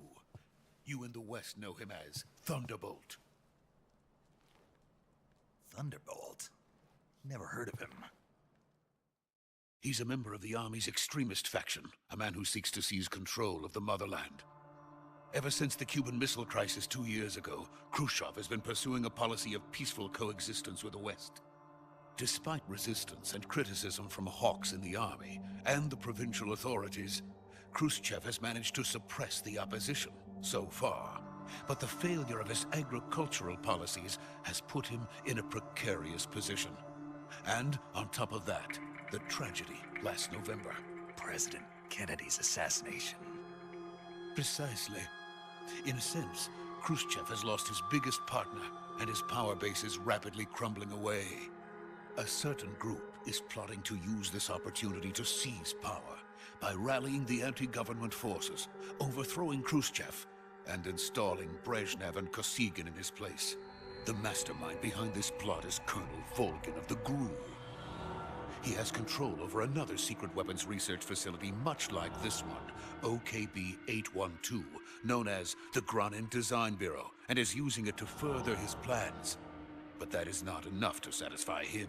Now he's plotting to seize the secret weapon I have been developing here and use it as leverage in his bid for power.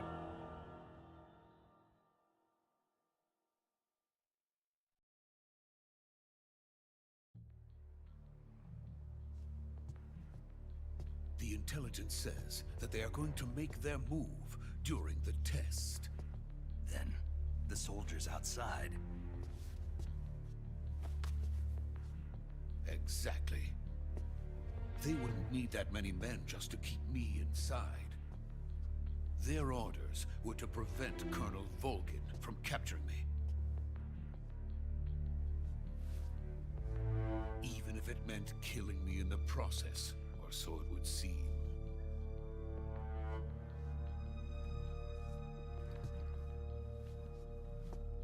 Volgin will come.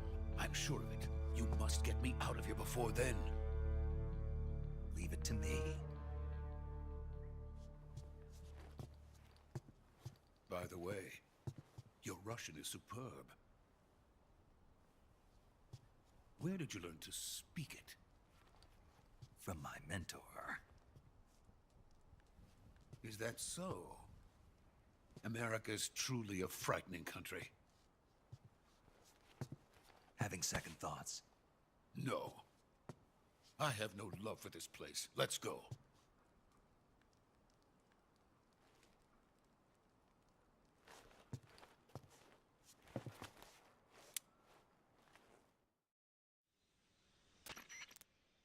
Major, this is Snake. Sokolov is safe with me. He's doing fine. No injuries. Good work, Snake. Now hurry up and get Sokolov to the recovery point. We'll rendezvous with you there. Roger. What about the sentries? I managed to get past them. I see. What about the boss? We lost contact with the boss some time ago. What happened? It's probably just a weak signal. Just hurry and get Sokolov out of there.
Freeze!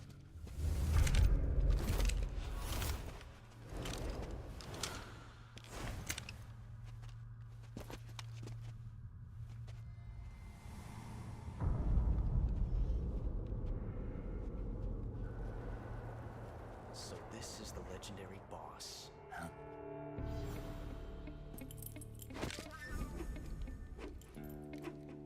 Huh? We meet at last.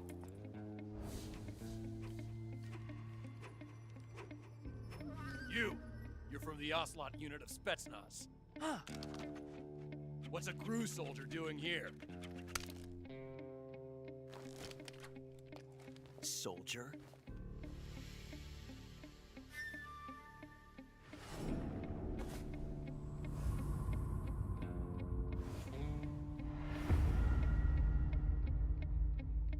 He's the Ocelot commander. Ha! That's Major Ocelot to you. Don't you forget it.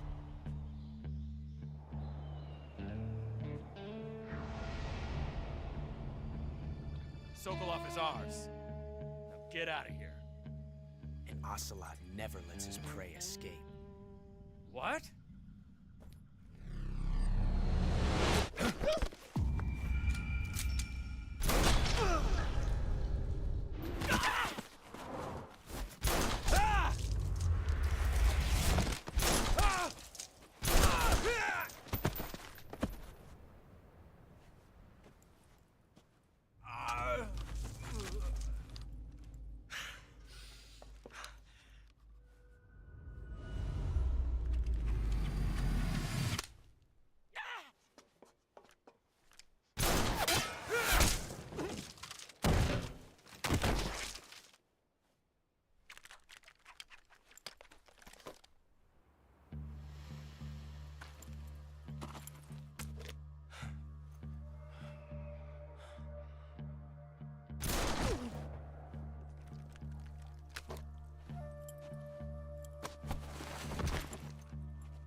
I can't say it feels good to kill a comrade, even if it is for the Gru.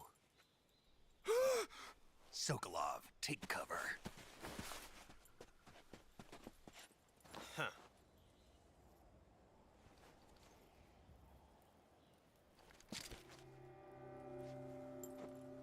Huh.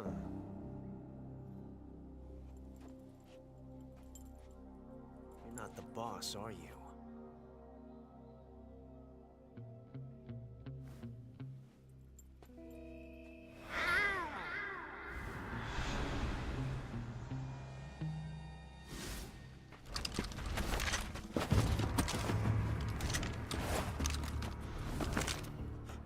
Operatives?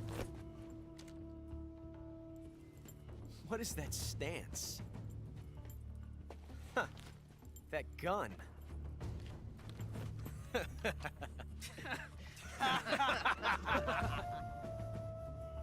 If you're not the boss, then die.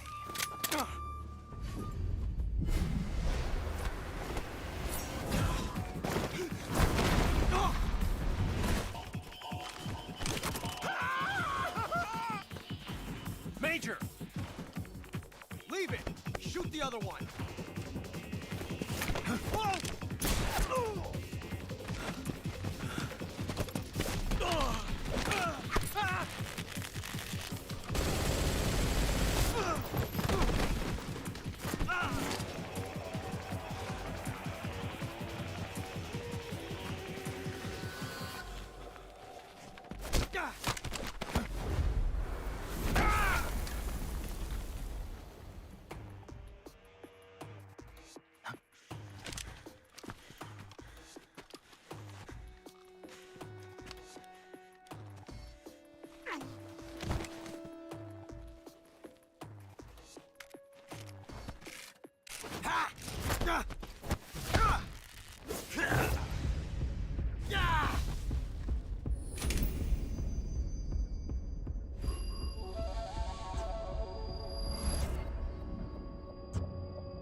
You ejected the first bullet by hand, didn't you?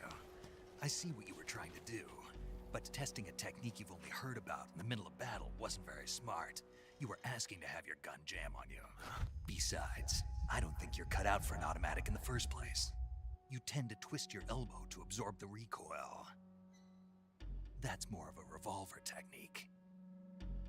You filthy American dog!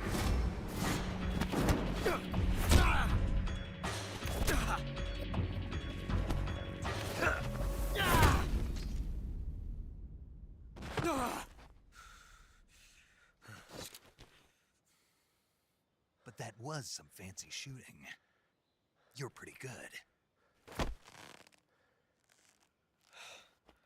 Pretty good.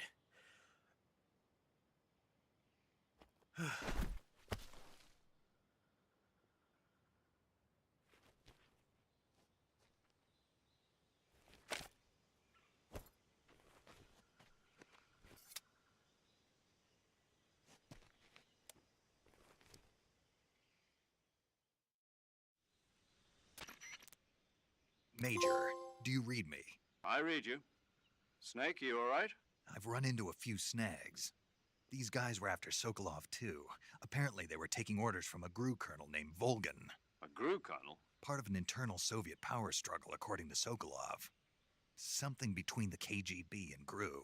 Between Khrushchev's supporters and Volgan's. Sokolov was being guarded by the KGB and hunted by GRU? Snake, it sounds like this could be even hotter than Cuba. I don't like it. Something about the whole thing stinks. I agree. You'd better hurry. Sokolov ran off by himself, but I'll catch up to him. We're counting on you.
Snake, stay alert. The KGB and GRU both have their sights set on Sokolov. GRU is a military espionage outfit, the intelligence wing of the Soviet Defense Ministry's General Staff Office. It competes with the KGB, which is under the Ministry of Internal Affairs, and the two are always watching each other. Never let the left hand know what the right hand is doing. Exactly. Now, added to that rivalry, there's a vicious power struggle going on between the Khrushchev faction and the anti-Khrushchev faction. So Khrushchev is using the KGB, and Volgan and the anti-Khrushchev forces are using the GRU? That's the idea. The two factions are fighting over Sokolov. We're in an extremely dangerous situation here. Yeah, I'm aware of that. Get Sokolov out of there safely. He must not be turned over to the KGB or to the GRU. Sokolov took off in the direction of the rope bridge. Get after him. Hurry!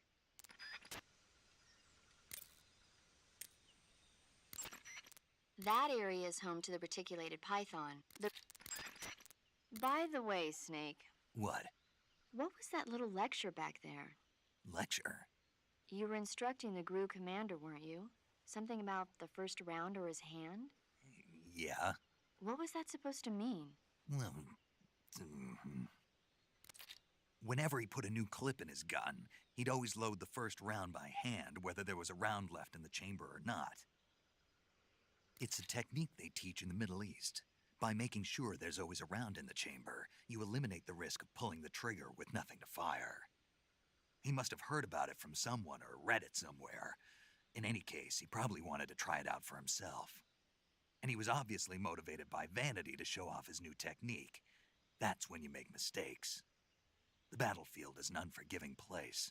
The only techniques you can rely on are the ones you've mastered through experience and practice. Uh-huh. And what were you saying about him being more suited to revolvers? When he fired, he was bending his elbow sharply to avoid the recoil. It looked like he wasn't aware he was doing it, but that habit can be either a fatal flaw or a gift. What do you mean? Automatic weapons use recoil to operate, so if you don't let the recoil hit you, it interferes with the operating cycle of the gun. Basically, he shouldn't be trying to avoid the impact like that. But with a revolver, there's no need to let the recoil hit you. Just the opposite. Avoiding the recoil lets you reduce the strain on your hand and arm. That kid might just be handy with a high-caliber revolver. Handy? Are you listening to yourself? What do you mean? He's the enemy. Why are you giving him advice? Snake. I don't know. For some reason, I couldn't help but point it out to him. Snake, are you all right? Yeah.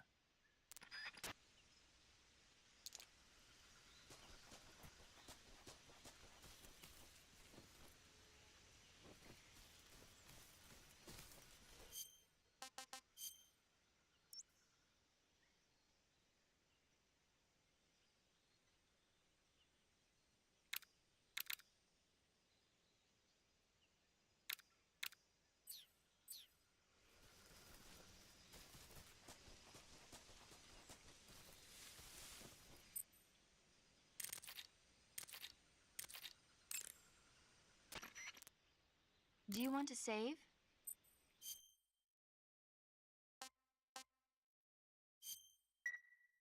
Snake, do you know the creature from the Black Lagoon? Nope, never heard of it. These scientists are investigating a place deep in the Amazon called the Black Lagoon, and they get picked off one after the other by this fishman thing. And there was this scene when the heroine is going for a swim and the creature sneaks up on her from underwater. Oh, I thought my heart was going to stop. I mean, of course, the 3D effects in It Came from Outer Space were a lot more intense, but... It wouldn't be referring to you coming from outer space, would it? How rude! Why do you say that? Because no one on Earth could be as charming as you. Fine. I'll just get to the point, Snake. Be careful of what's around you when you're in the water. Just imagining you swimming in those jungle rivers makes me think of you being attacked by a fishman. I appreciate the concern. Fishmen aren't the only things that'll attack you in the water. Really be careful out there. Okay. And don't be attacking any pretty girls going for a swim, either. Are you calling me a fishman? You started it.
Major, have you been able to contact the boss? No. You really think it's bad reception? We're looking into it. Major. Snake, you've got more important things to worry about than contacting the boss.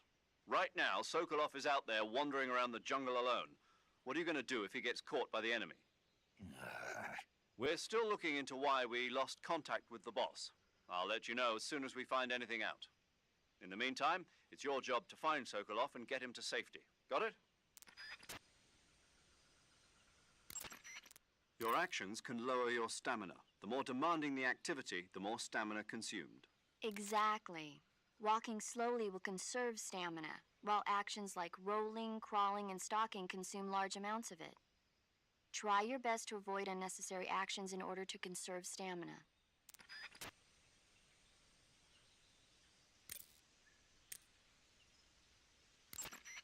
Snake, there are rats living in that area.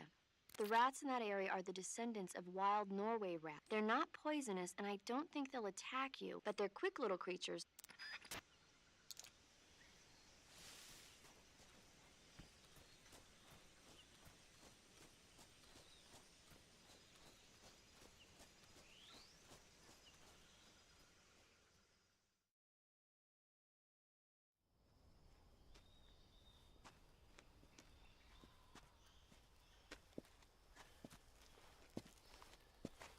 You okay? Those men were from the Ocelot unit. Spetsnaz? Yes. The best crew has to offer. They're coming for me. I'm finished. Calm down. I'll get you out of here, I promise. And we got some of the best backup we could ask for. Look.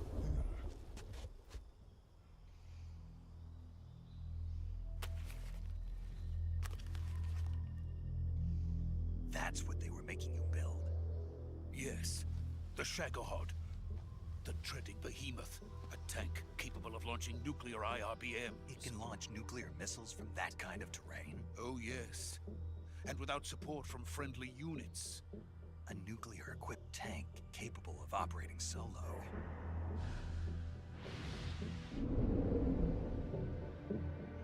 Is that thing finished?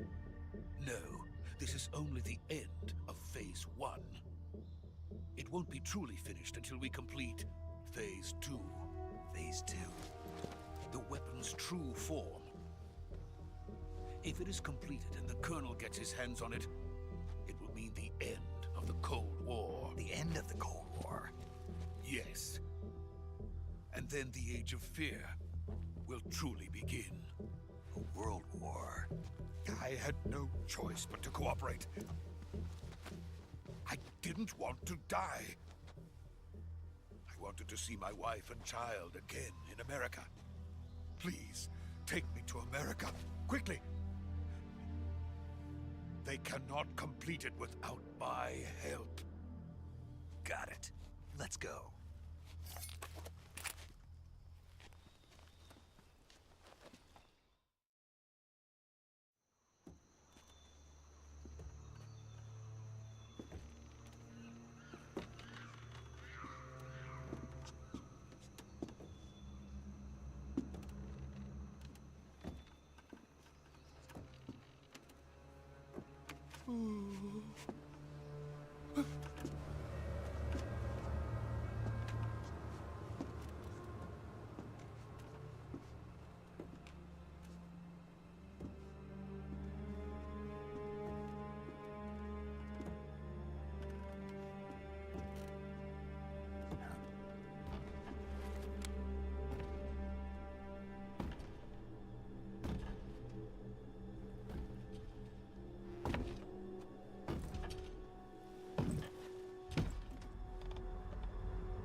Boss? Ow.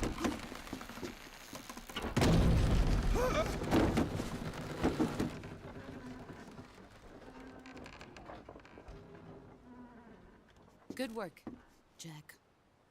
What are you doing here? Sokolov comes with me.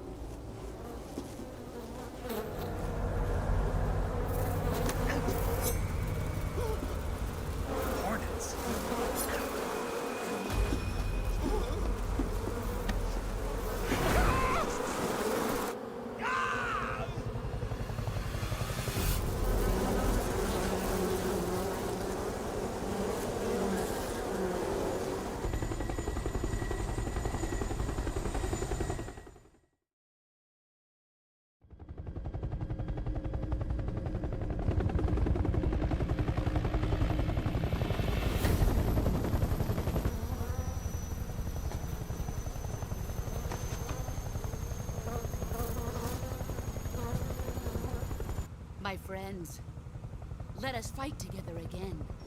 I have waited long for this day.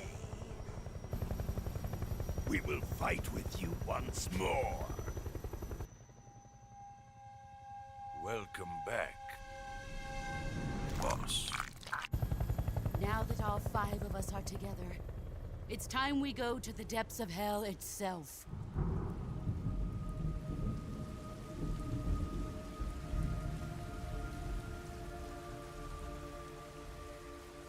It's raining blood. Is he crying?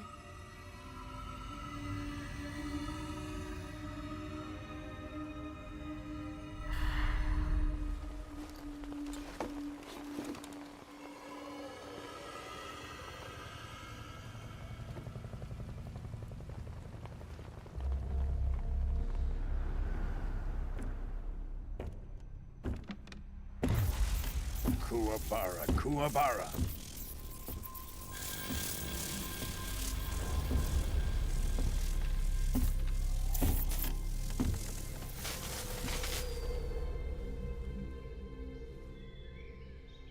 Ah, what a joyful scene. Colonel Vogan. Welcome to my country. And to my unit.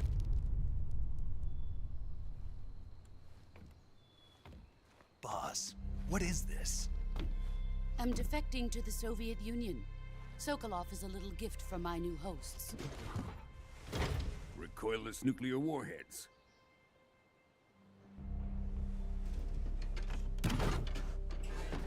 These will make a fine gift for me. This can't be happening.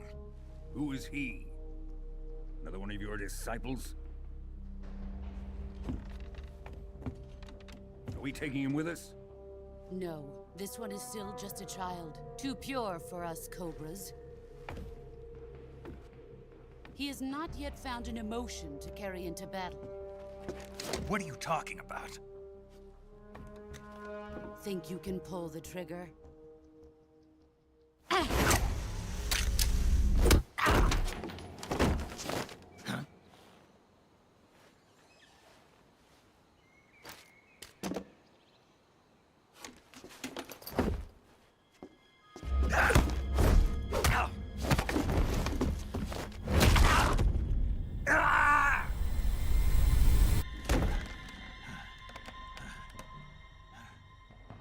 He's seen my face. We can't let him live.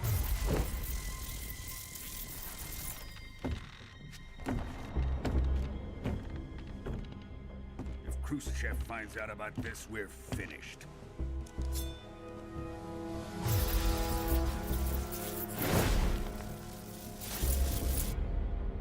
He must die. Wait. He's my apprentice. I'll take care of him.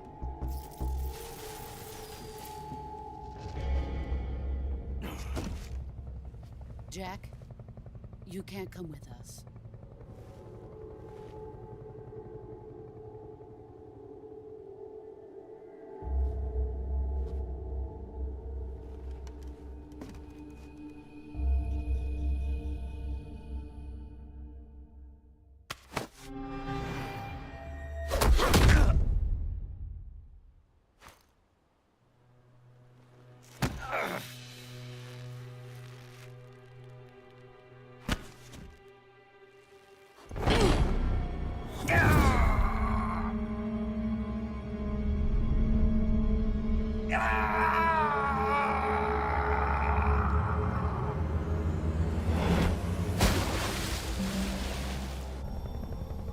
The new blood has been rejected.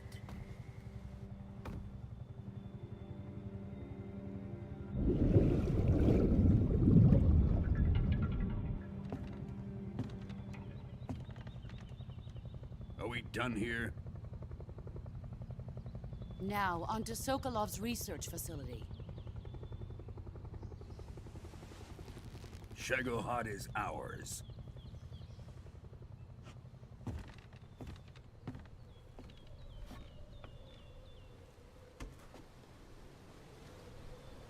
Drift away. My place is with them now.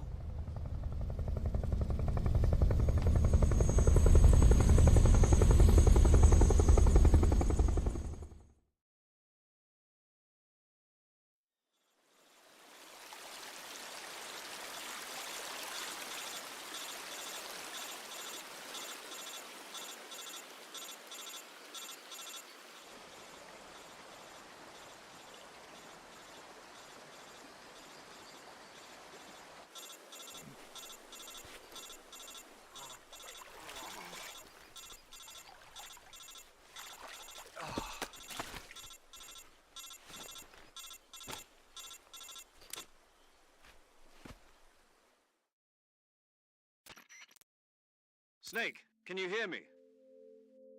Yeah. Just barely. Snake, listen to me. You need emergency medical treatment. Can you move? You've got to get those wounds treated. Hang in there. All right, let's get you fixed up. Paramedic? Okay, Snake. Just relax and it'll all be over before you know it. Stay with me. I've seen people in worse shape before. Think you can handle it? Major. The boss. She's defected. We'll talk about that later. First, we've got to get you patched up. Okay, here we go. First, open the Survival Viewer with the Survival Viewer button. If you select Cure, you can start the treatment. Healing is divided into 2 types of treatment: medicine and surgical procedures. Your injuries include a fractured left elbow and rib bone, and lacerations on your upper arms, right elbow, and abdomen. They need to be fixed using surgical treatment. Move the healing cursor with a movement stick to the affected part of your body, and press the enter button. Once you've selected the affected area, use the movement stick to select the medical item, and then press the enter button. With this method, you can use items to help your recovery process. To treat a bone fracture, first secure the affected area with a fastener and then wrap it in bandages. That should do it. For lacerations, you'll need disinfectant to clean the wound, sutures to stitch it up, styptic to slow the flow of blood, and bandages to wrap the wound. If you do everything I mentioned, the wound should heal completely. Understood? Yeah. Stay with me. Go into the Survival Viewer and treat those wounds.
job, Snake.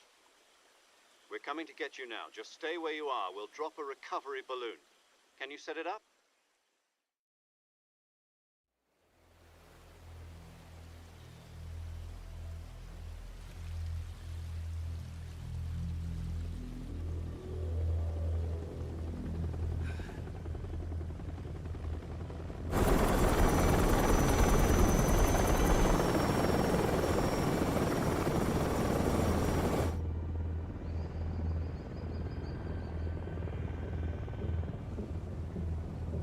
Shagohod.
Excellent. A great success. Thanks to the boss and her cobras, I have both Sokolov and the Shagohod.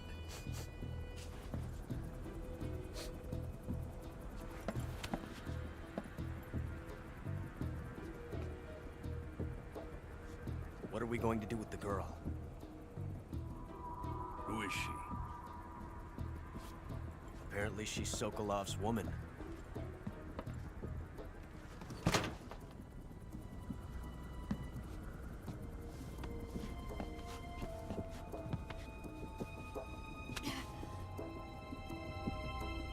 She's a nice catch. I'll take her.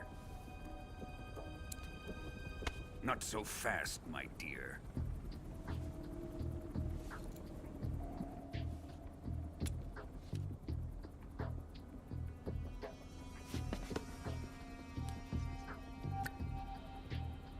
A kiss of death? Are you KGB? We may be able to use her.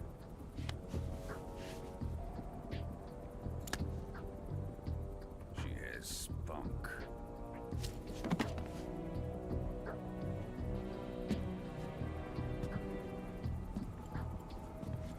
Shall we take her back to the base? Perhaps we should. We have no further use for Sokolov's research facility. I think it's time I gave this marvelous new toy a try. Colonel, even if they are our enemies, they're still our countrymen. But it won't be me that pulled the trigger. It'll be our friend, the American defector. You're going to nuke your fellow Russians? Remember the Alamo. Colonel!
peace and silence through the night.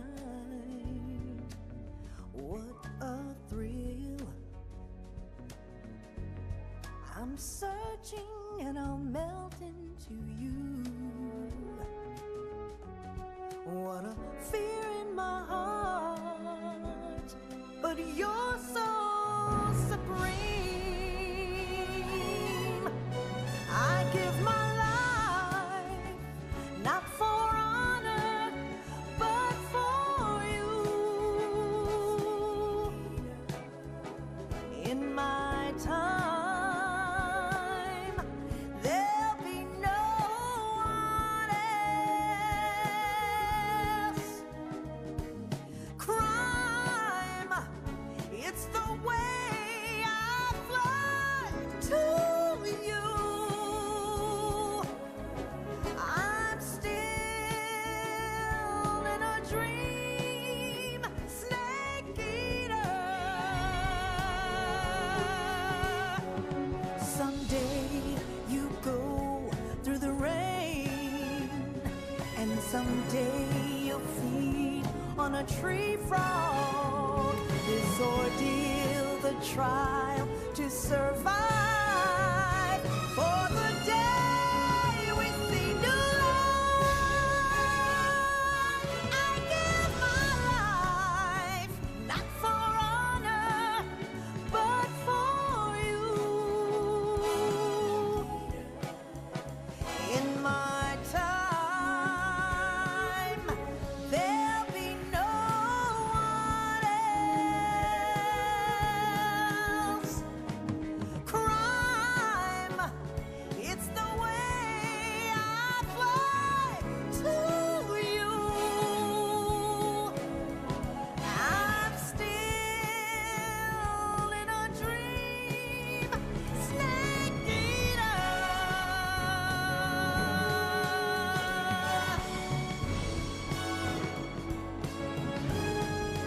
I'm still in a dream, snake eater.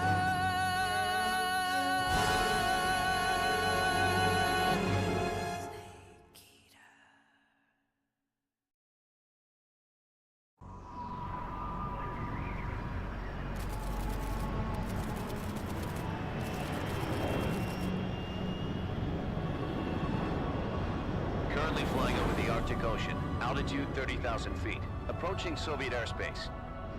Arriving at the designated drone launch point. Drone oil pressure and voltage are nominal. Payload oxygen supply is nominal. Power supply to payload antifreeze system shows no problems. No gusts. All systems go for drone detachment. Snake, we can't risk a halo jump this time around. Airspace security has gotten tighter since we were last here. We can't get as close to the ground as we did during the Virtuous mission. So instead, we'll be using one of our newest weapons. Snake, you're being given an honor on par with Alan Shepard. This is our last chance. Show your patriotism. If you fail, you'll be back in a hospital bed again, waiting for the firing squad.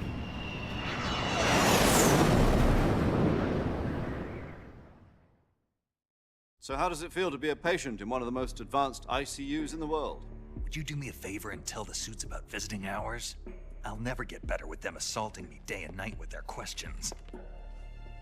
Must be part of the top brass's inquiry. More like an interrogation. According to them, I'm a traitor and an accomplice to the boss's defection. They're just looking for a scapegoat. Does that mean they're after you, too? Let's just say neither one of us is going to be made a national hero out of this. Does this mean Fox is going to die? No. This fox is still one step ahead of the hounds. The reason I came to see you today, Jack, it's time for Fox to clear its name. What are you talking about? The situation has changed. We've still got a chance to come out of this one alive. Yeah, what kind of chance? Don't get too excited. Here, have a cigar. It's Cuban.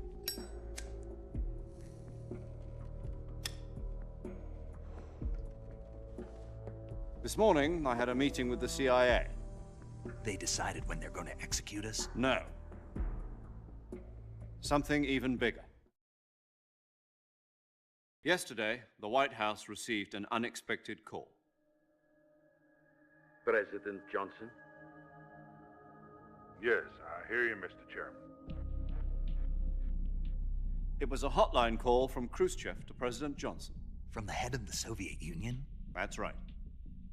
A few days ago, one of our country's main design bureaus, OKB 754, was destroyed in a nuclear explosion. At about the same time, our anti-aircraft radar picked up a signature that appeared to come from one of your military aircraft. Does any of this sound familiar to you? In retaliation, I have placed our armed forces on secondary alert. Depending on your response, I may be left with no choice but to order the military to maximum alert and unleash Armageddon. With the help of your predecessor, I was able to survive the Cuban incident. But my power is not as great as it once was. If I am to survive this crisis, I must have your full cooperation. I should have contacted you myself. Did you know that one of our soldiers defected to your country a week ago? No. So you haven't heard then. The man who arranged the defection was a GRU colonel by the name of Yevgeny Borosovich Volgin. Volgin? Of the Brezhnev faction. Go on. Who is the soldier? Her name is the Boss. She's a living legend. During World War II, she was the one who led us to victory in that war. In Russia, you know her as Voyevoda. You mean the Boss? The mother of your special forces? Yes, that's the one. And she took 2 miniature nuclear shells along with her. The Boss took 2 miniature nuclear shells? I'm afraid so. I believe they were a gift for her new hosts. The Davy Crockett Atomic Battle Group delivery system was completed 2 years ago. But serious problems were found with the launcher's range and precision. Although they were mass-produced, they've never been deployed in battle. But Sokolov's research facility was completely wiped out. The whole area is polluted. I can only offer you my deepest condolences over this terrible tragedy. So, the Boss, with Colonel Volgin's help, stole 2 experimental nuclear shells and took them with her as gift when she defected. Then, shortly thereafter, Sokolov's design lab, a top-secret military research facility, was destroyed by one of these weapons. Am I right so far? Yes, that's correct. And the American government denies any involvement in the affair. Is that right as well? That's correct. We were not involved in any way. Then what was a U.S. military aircraft doing on our radar screen? It was clearly in violation of our airspace. And yet you say it was not acting under your orders. That's correct. You expect me to believe that this was all the work of a single soldier? I don't know what else to tell you. The Army insists that this is all a ploy on your part. I've said it once and I'll say it again. Our government had nothing to do with it. And I would like dearly to believe you. However, I'm afraid my power over the military has weakened since the Cuban incident. I will need some kind of proof that this was not the action of the American government. You have 1 week. You must catch the Boss yourselves and recover the remaining nuclear device. Then, you must find some way to prove your innocence. Prove our innocence? Yes, preferably something painful. Prove to me that this is not merely another one of your tricks. The Boss should be close to Colonel Volgin. How about a little co-action? I would not expect too much if I were you. The political situation here is unstable. And Colonel Volgin is a member of the Brezhnev faction, which seeks to topple my government. 1 week. You have only 1 week, and if it is not too much to ask, do something about Volgin as well. What is that supposed to mean? Nothing means nothing. Call it a modest gentleman's agreement to ensure our continued relationship. What if we can't prove our innocence? Then I will be unable to restrain the military. I will be ousted, and they will seek their revenge. A nuclear attack on the United States? I leave the disposal of this situation entirely to your discretion, Mr. President. Disposal? If you fail, it will mean the beginning of a new world war. To put it simply, in order to avoid a full-scale nuclear conflict, we have to prove that America was not involved in that explosion.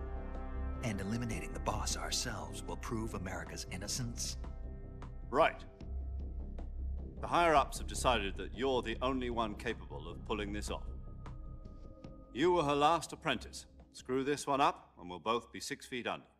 There's no choice.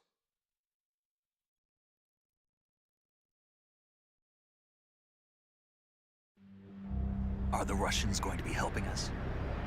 The KGB has promised to lend us one of their communications satellites so that you and I can talk to each other. That's it? They've also put us in touch with a couple of insiders. Insiders?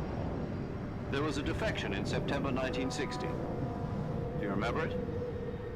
You mean the 2 NSA codebreakers who went over to the Soviet Union? Precisely. Since then, they've apparently been training with the KGB for exactly this kind of situation. Their code names are Adam and Eva. I've been told that Adam has infiltrated Volgin's ranks. We've also arranged for him to provide you with an escape route. You'll need to rendezvous with him when you get there.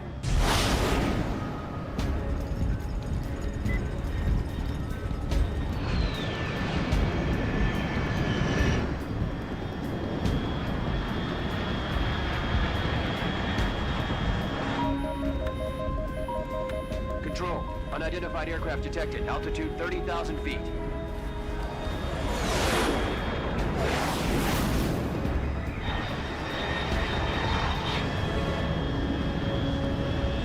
It's fast. Estimated airspeed exceeding Mach 3. Bearing south. I'm about to lose it.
This is Snake. Do you read me?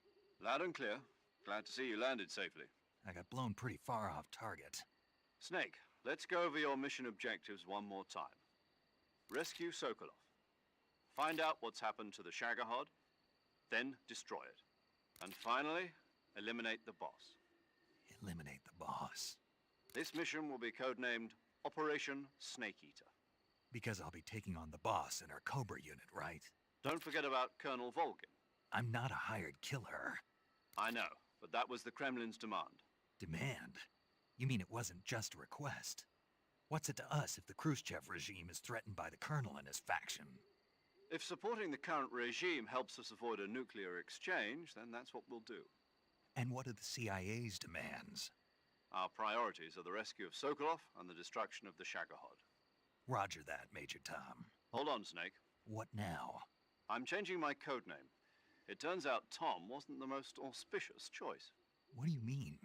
Well, the truth is, when I chose my codename, I picked the wrong one. The wrong one? Did you ever see the movie The Great Escape? It came out last year. Oh, must have missed that one. Anyway, it's based on a true story about prisoners who escaped from a POW camp in Nazi Germany. The prisoners dig 3 tunnels as part of their plan, but the Nazis find 2 of the tunnels before they're finished. The prisoners succeed in escaping by using the last remaining tunnel. The names of those 3 tunnels were Dick, Harry, and Tom. I get it. You used the name of the tunnel they escaped in as your code name because you thought it would bring you good luck. Yes, that's exactly right. At least, that was the plan. But I got the name wrong. The one they escaped in was Harry. Tom was one of the unlucky tunnels. It was discovered by the Nazis before it was finished. I watched the movie again just to make sure. In fact, I even ordered the actual film from the movie company. yeah, it doesn't sound like the greatest name to use. So what should I call you?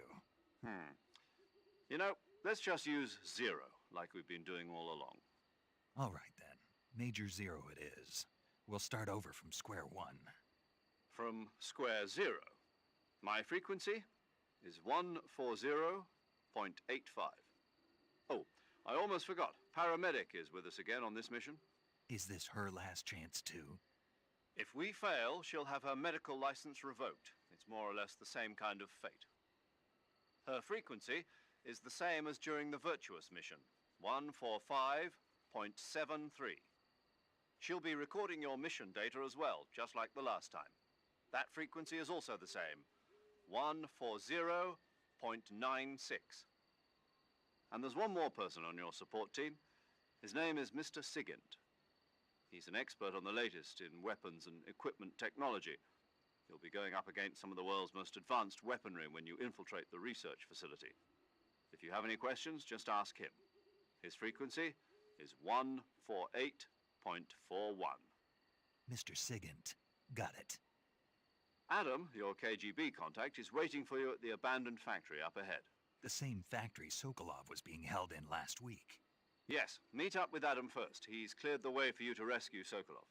How will I know this Adam guy when I see him? You'll know once you reach the factory. The whole area's been polluted by the fallout from that nuclear blast. No one else would dare come close. The password is, "Who are the Patriots?" and Lali Lule Lo. Lali Lule Lo. Gotcha. You've been equipped with a 45 for this mission. Be careful, it's noisy.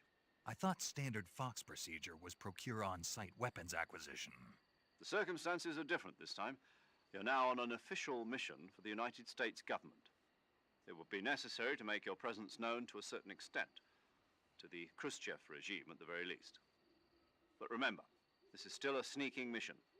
Snake, if you fail this mission, it will mean an all-out nuclear war. Keep that in mind and proceed with extreme caution. Understood. Commencing Operation Snake Eater.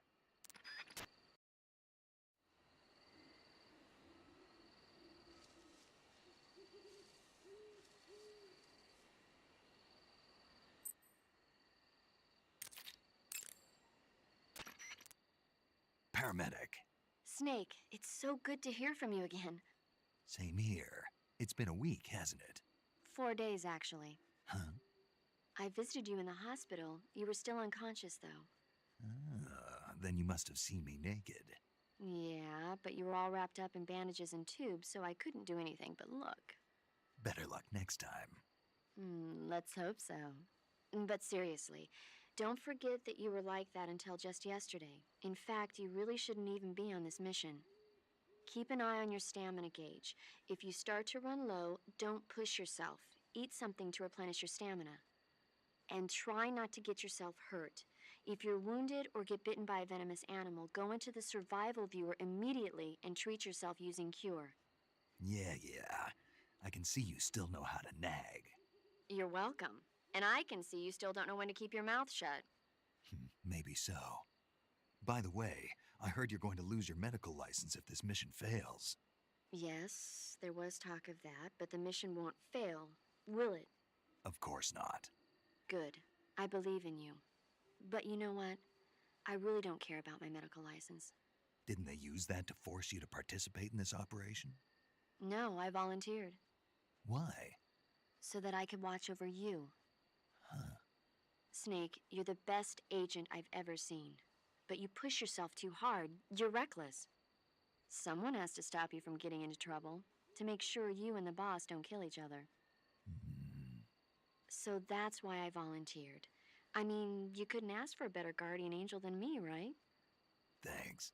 Stop right there. You can thank me when you get back. All right.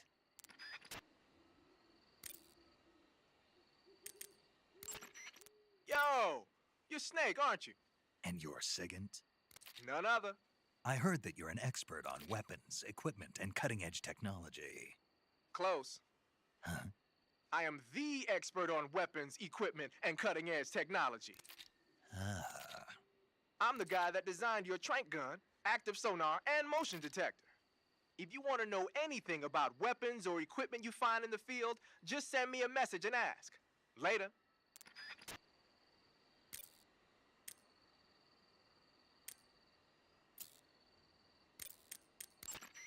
Sounds like the Cobra unit's members' names came from the specific emotions they each carry into battle. Emotions? Yeah. For unbearable torment, the pain. For true oblivion, the end. For infinite rage, the fury. For absolute terror, the fear. And for unsurpassed bliss, the joy. The joy? It's another name for the boss. Because of the joy she feels in battle, I suppose. Ah. During the war, she had a partner named the Sorrow. Sorrow and joy. They say there couldn't have been a more perfect pair. The Davy Crockett's that the boss took with her when she defected are mortars that fire nuclear warheads. They're named after Davy Crockett, the hero who died defending the Alamo in the Texan War of Independence. Remember the Alamo. That's right. The warheads are equivalent to between 10 and 20 tons of TNT. Every building within 150 yards of the hypocenter is completely obliterated. But the warheads the boss had with her were some kind of experimental super bomb, so they're actually even more powerful than that. I don't even want to think about what would happen if she used it again. Snake, you know what you have to do. Yeah, I know. Snake, your first task is to meet up with Adam, the contact provided by the KGB. The rendezvous point is the abandoned factory to the north of your current position. Head north. The abandoned factory. That's where I met Sokolov during the Virtuous mission. Correct, but we can't afford to have the same thing happen this time. I know.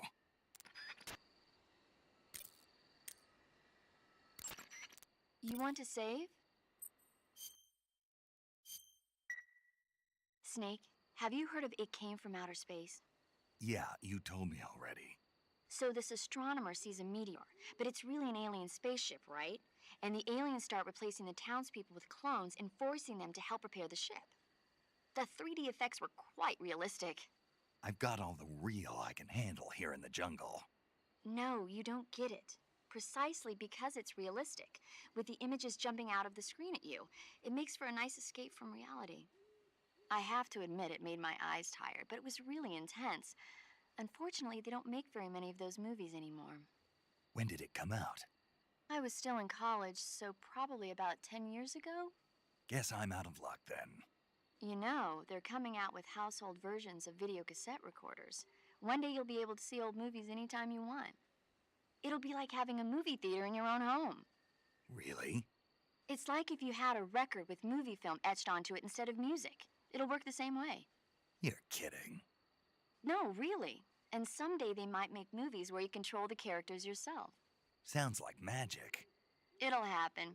Make sure you stay alive to see it, Snake.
Snake, unlike the Virtuous mission, this is a night operation.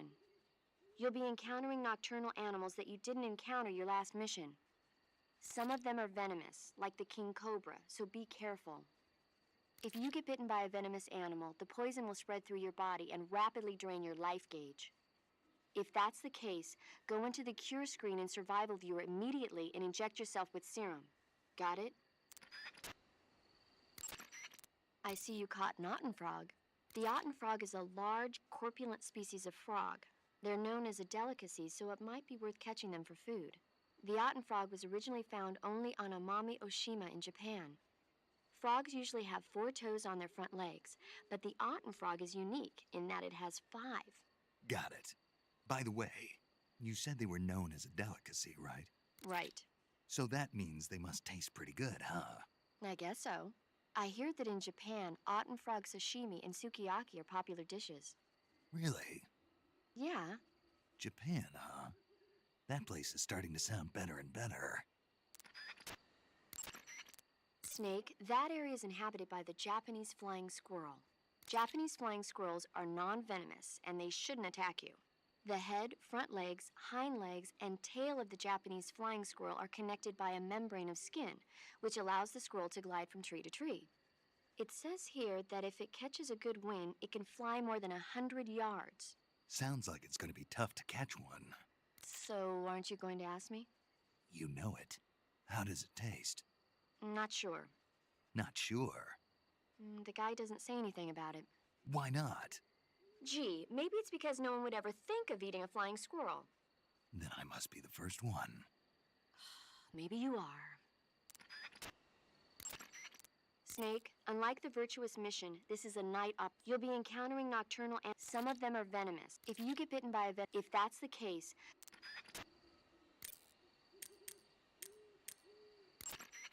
Ah, you're using the survival knife.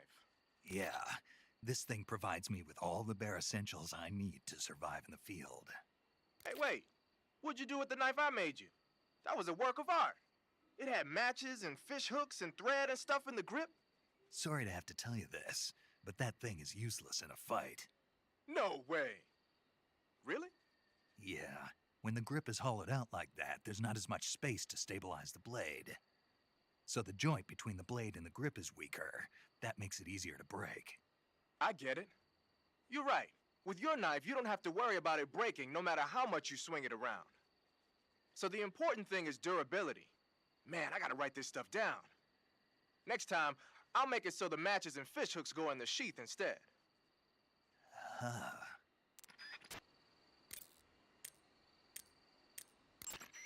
The motion detector will display any moving objects in your vicinity. But the enemy isn't the only thing that's moving around in the jungle. If there are animals moving nearby, the sensor will pick up those animals too. And remember that there's a limit to how sensitive it is. Enemies and animals that don't move around very much won't get picked up.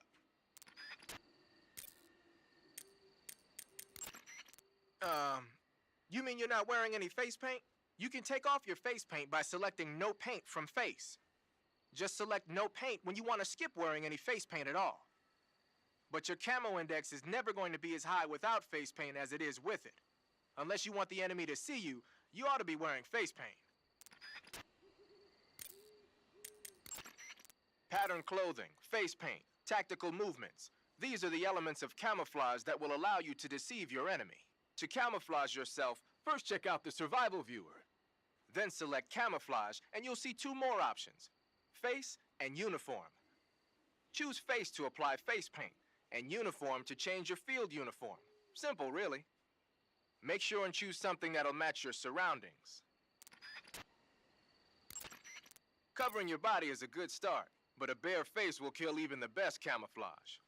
If the situation calls for a high camo index, you better break out the face paint. To apply face paint, select face from the camouflage menu in the survival viewer. Then choose a face paint that blends in with your surroundings.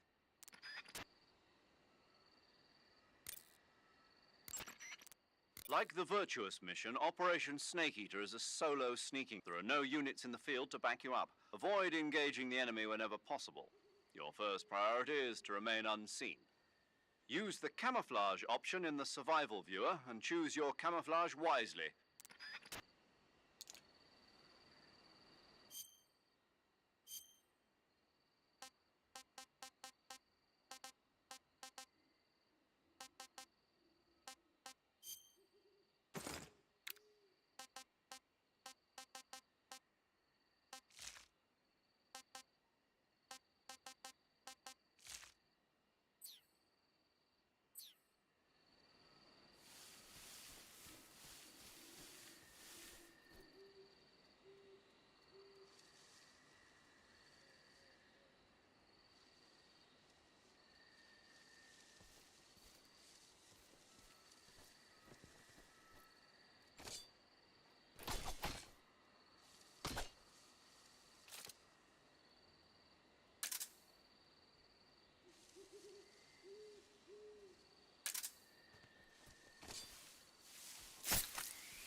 You can capture animals alive by using the tranquilizer gun or a mousetrap.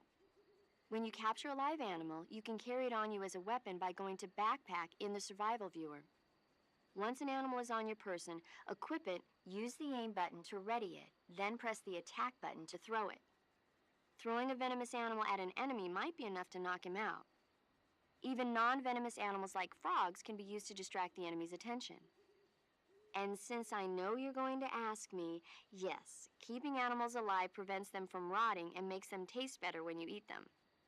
Remember, though, you've only got 3 cages for capturing live animals.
You just heard a horse?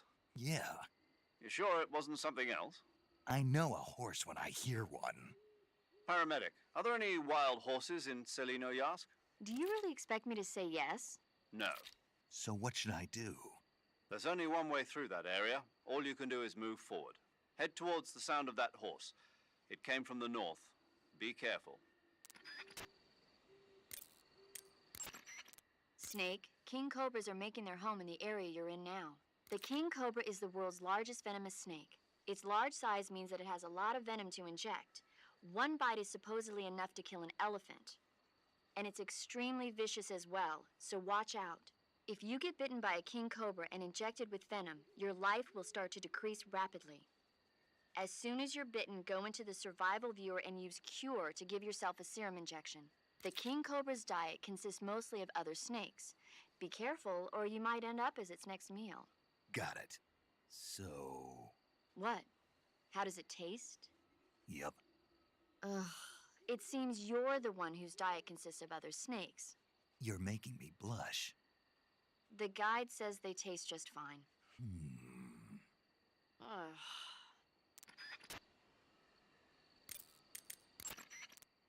Haha! So you're wearing the black camouflage. The black uniform isn't really camouflage. It was intended to have a psychological shock effect on enemies in hostage rescue operations and stuff like that. But it should also make you pretty hard to see if you wear it in a dark environment.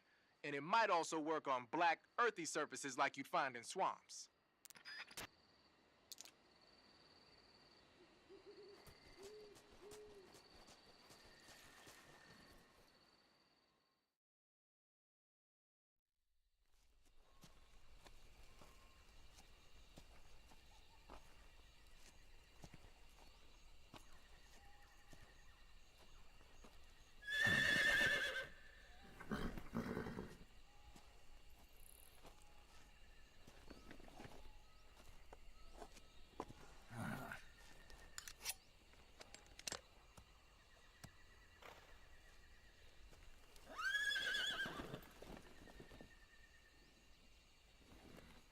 Looks like death wasn't ready for you yet.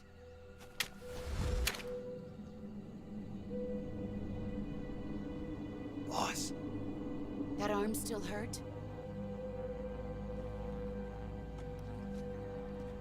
What are you doing here?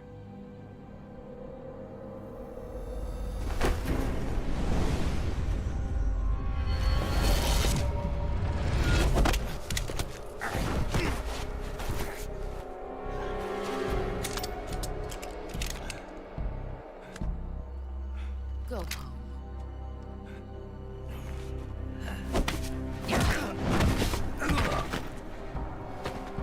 Go home. Gru and my sons are waiting up ahead.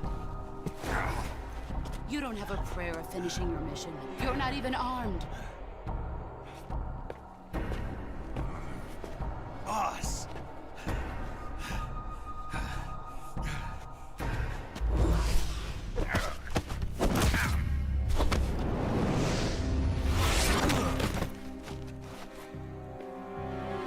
I'm not your boss anymore. There's nothing for you here. Go home. Go back to your boss. There's no need to prove that you are virtuous here. This isn't America.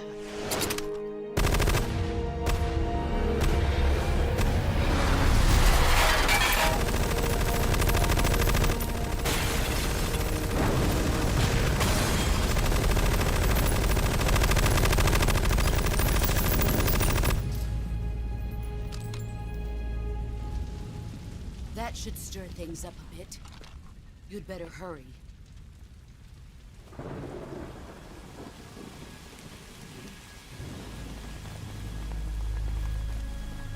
The border is 60 miles south of here.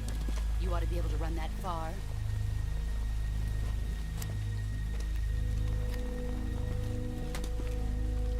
Why'd you defect? I didn't. I'm loyal to the end, to my purpose. What about you, Jack? What's it going to be? Loyalty to your country or loyalty to me? Your country or your old mentor? The mission or your beliefs? Your duty to your unit or your personal feelings?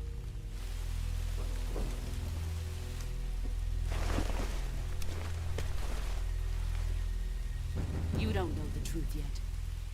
But sooner or later, you'll have to choose. I don't expect you to forgive me.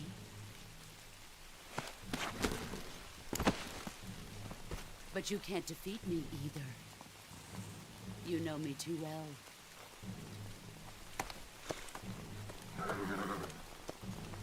Just look at that bandana. If you can't put the past behind you, you won't survive long.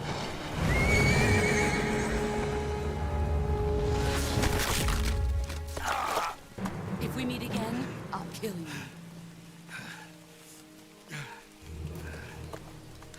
Now, go home.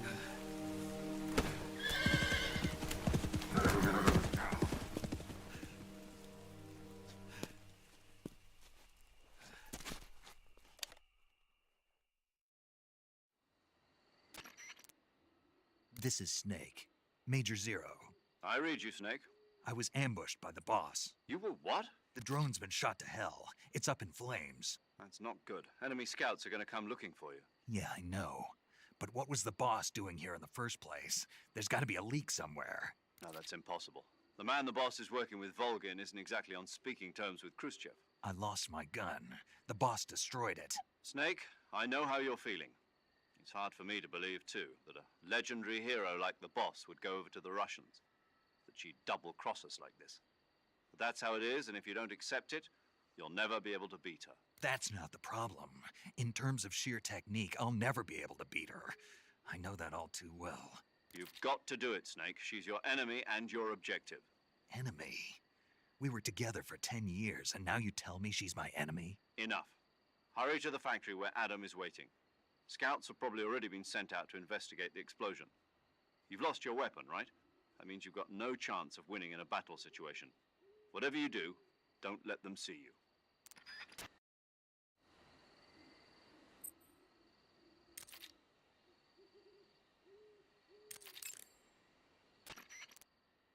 Major. Snake, the boss is your enemy. You've got to accept that reality. Adam is waiting for you at the abandoned factory to the north of your current position. Head north.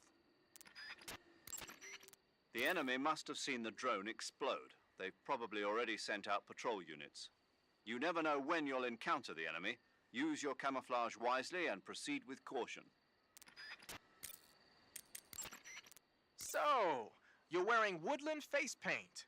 The woodland paint is most effective in forest environments. It'll work best if you use it when infiltrating forest areas. When you're bitten by a venomous animal such as a snake or a spider, or hit by a poisoned arrow, the poison will start to affect your body. Your life will decrease with each passing minute, so cure the poison as soon as possible. To cure poison, go into Cure in the survival viewer and inject yourself with a dose of serum. You can get serum from enemies. Either hold them up or shake their bodies down after you defeat them. I'm pretty sure you can also get serum by capturing the rabbits that live in that area.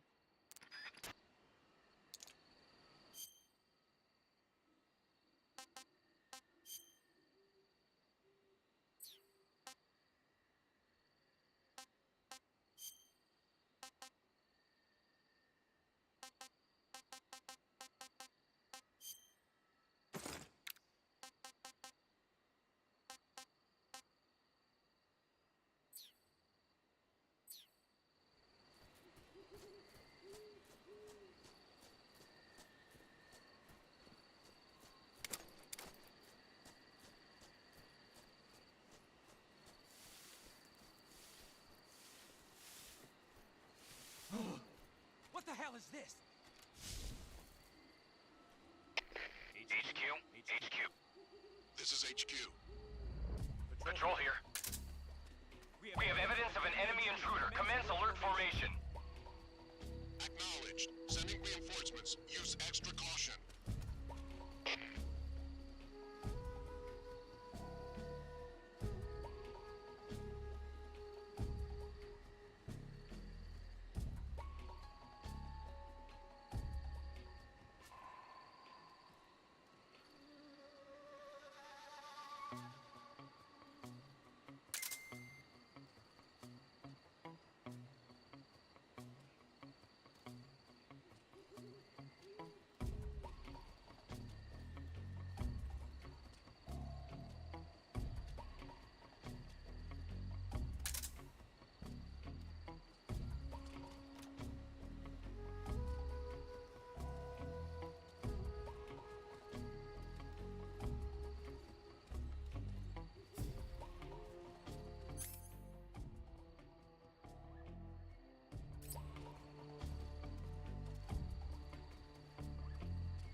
Who's that?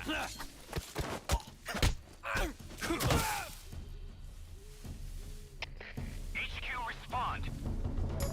This is HQ. Patrol here. Enemy sighted. Commencing attack.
What's wrong?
Speak.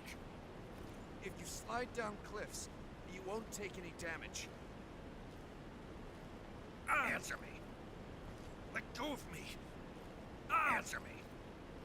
If you slide down cliffs, you won't take any damage.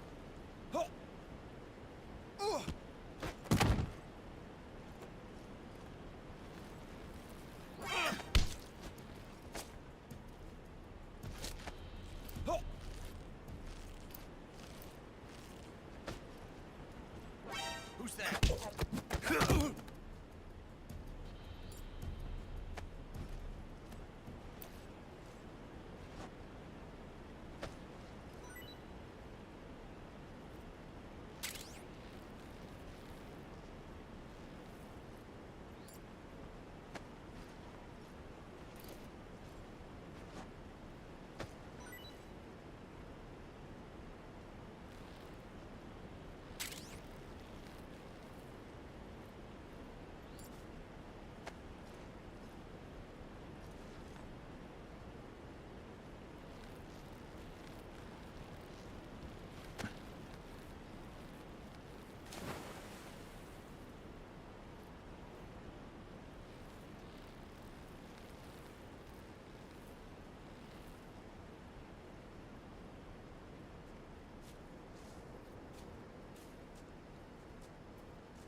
pretty tasty.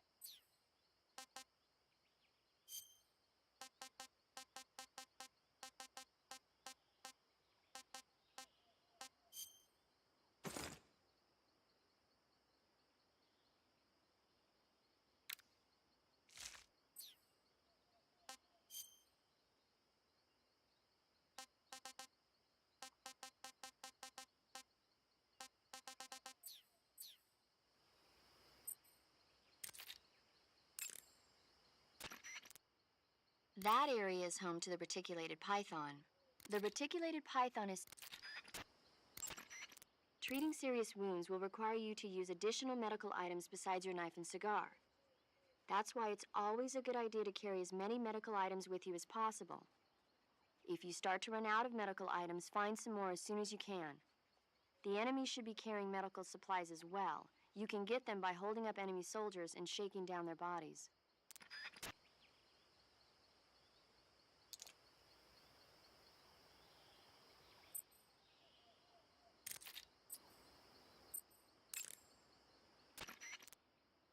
Snake, what's up? Why are you naked? I know there's a naked option under uniform that lets you take off the upper part of your uniform, but without a shirt on, your camouflage sucks, and your stamina goes down faster. You don't get any advantages whatsoever. Sure there are. Like what? It feels good. Man, you do whatever you want. I will, thanks. Just one question, though. What? Is there a way to take off my pants? Say what? My pants, can I? Oh, hell no! This Fox unit is a nut fest!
The camo index displayed on the screen tells you if your outfit is getting the job done. The higher the value of this index, the harder it is for the enemy. Try your best to keep... I heard you fought against KGB troops in the Virtuous mission, but this time you're up against Spetsnaz. Spetsnaz is the Special Forces unit of GRU, the intelligence wing of the Soviet Defense Ministry's General Staff Office. Spetsnaz troops undergo rigorous training in all types of special ops, from assassination and demolition to intelligence gathering. That and Volgan's loaded, man. His unit is one of the best equipped in the entire Soviet Union, if not the best.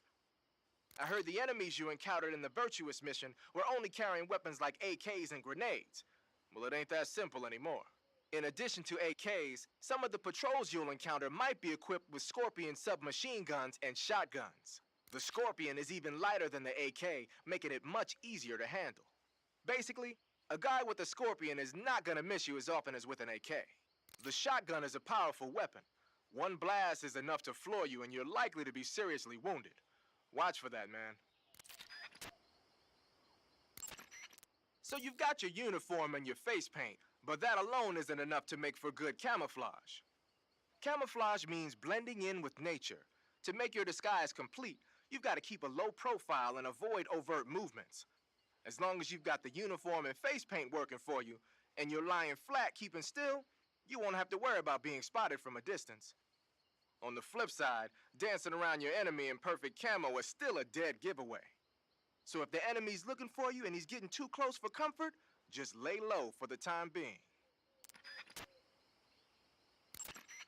You're on a solo sneaking mission. Your success is based on your ability to survive. That's where the survival viewer comes in. The survival viewer contains everything you need to survive out in the field. Use camouflage to change your camouflage, and backpack to select your gear. Use food to eat, cure to treat wounds, and map to view a detail of the area. You've also got options. That lets you change the settings to suit your mission preferences. Got it?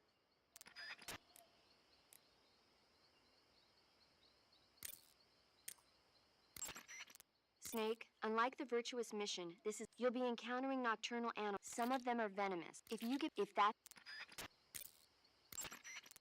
arrived at the factory, I see. Yeah, now to meet up with this Adam guy. Good. Go to it. So where is he? We weren't given an exact location. How about a time? Nothing was specified. A physical description? I'm not sure. How am I supposed to find him then? You won't need to. Huh? He'll find you. Why don't you try the room to the northeast where you met Sokolov? Adam might be in there.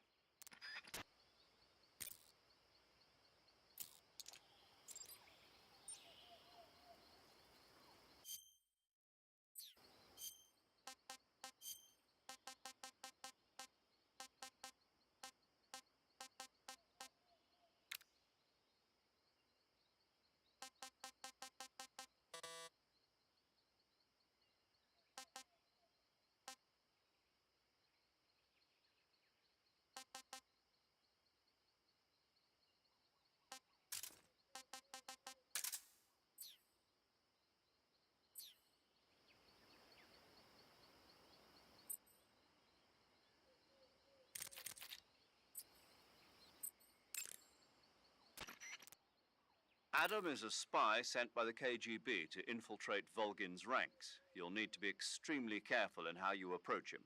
Obviously. He can't let Volgin know he's meeting me. That's right.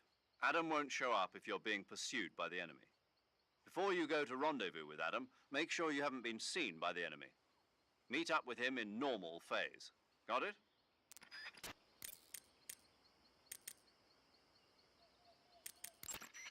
Whenever you find a new weapon or piece of equipment, the first thing you do is drop it in your backpack, right? But you can't use your new goodies if they're just sitting in your backpack. To use a weapon or piece of equipment, first you have to take it out of your backpack and place it on your person. To take an item out of your backpack, use the backpack option in the survival viewer. To place a weapon on your person, select Weapon under the backpack section of the survival viewer. See that window? That shows a list of all the weapons you've got.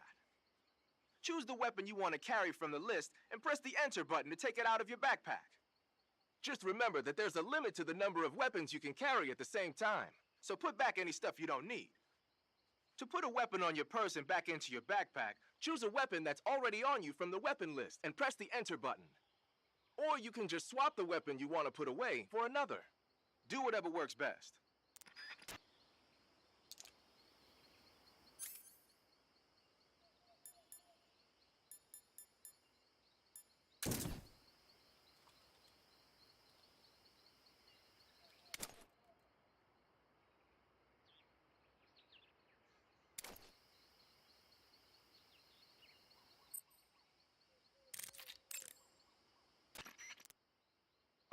Snake, what are you doing? I'm in a box. A cardboard box? Why are you... I don't know, I was just looking at it, and suddenly I got this irresistible urge to get inside. No, not just an urge. More than that. It was my destiny to be here, in the box. Destiny? Yeah, and then when I put it on, I suddenly got this feeling of inner peace. I can't put it into words. I feel safe. Like this is where I was meant to be. Like I'd found the key to true happiness. Uh-huh. Does any of that make sense? Not even a little. You should come inside the box. Then you'll know what I mean. Man, I don't want to know what you mean. Between you and Paramedic, is everyone but me that is hooked up with the Major Strange? Yeah, well, anyway, I suppose even that dumbass box might make a decent disguise if you wear it inside a building.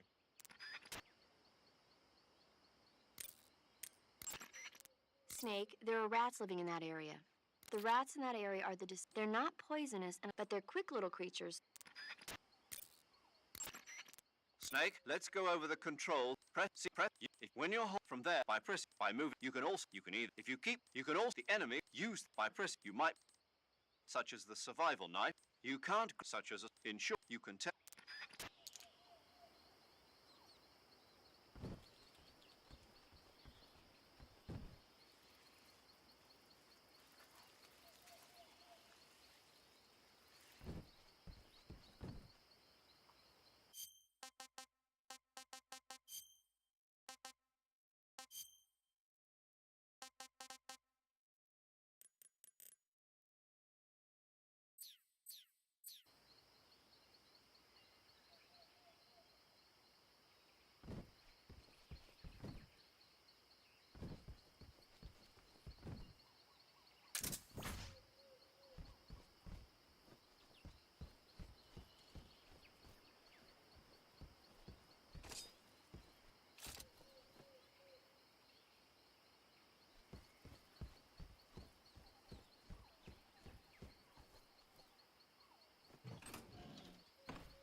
Sorry I'm late.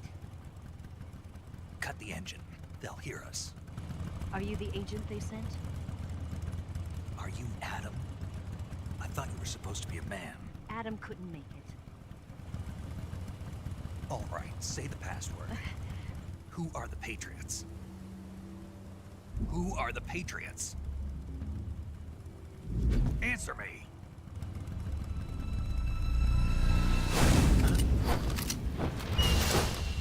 Trapped.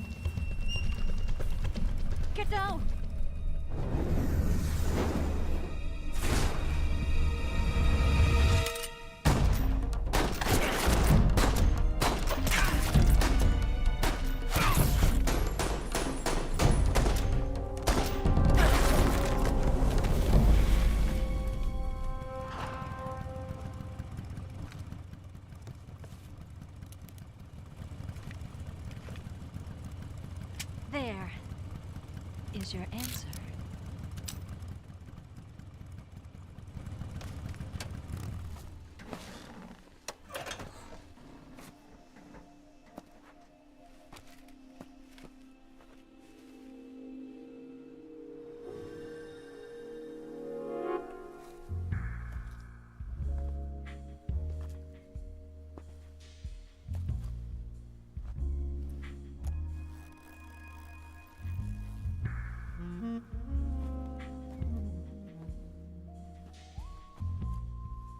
The name's Eva.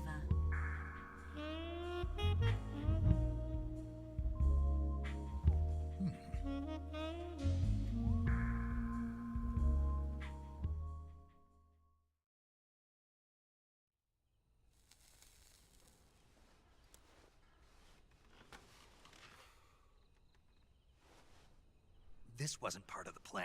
What happened to Adam? What's your code name? It's Snake. Snake, huh? Well, I'm Eva. Are you here to tempt me?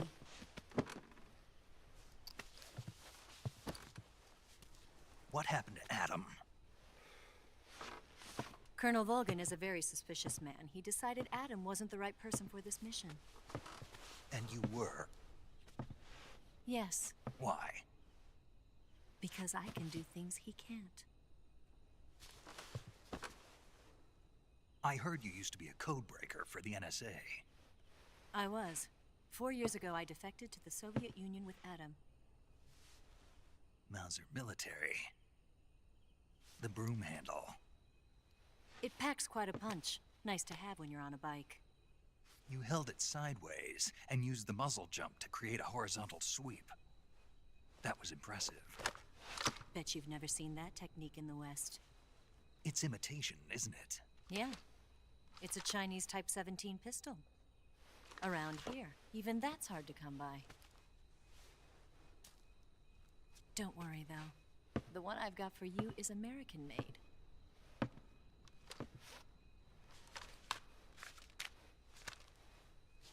.45, huh?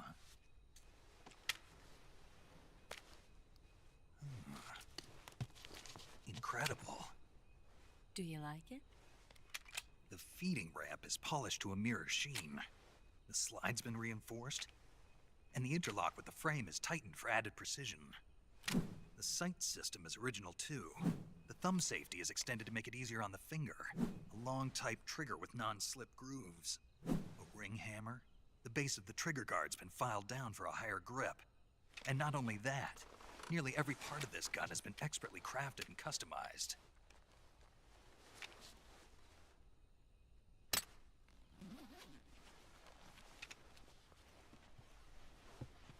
Where'd you get something like this? I grabbed it from a Western munitions armory. It probably used to belong to one of your officers, and there are more where that came from.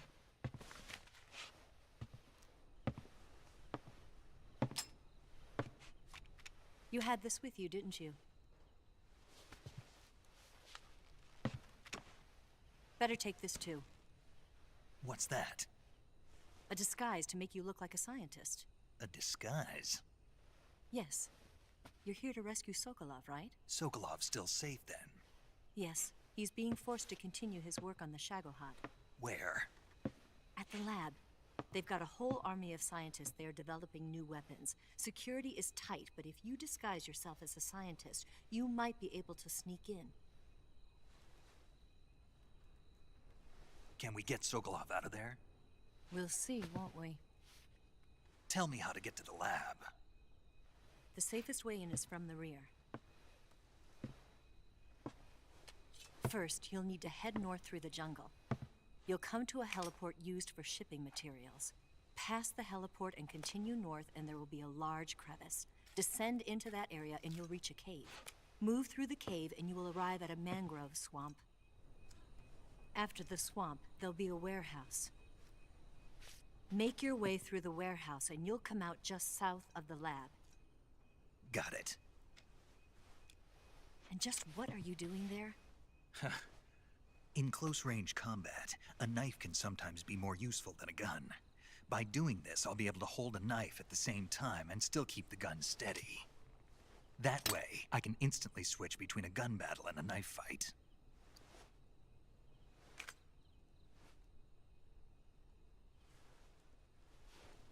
Right, let's get going. Wait a minute. What now? You must be tired. Why don't you take a little rest? I'll be fine. You'll never make it in your condition.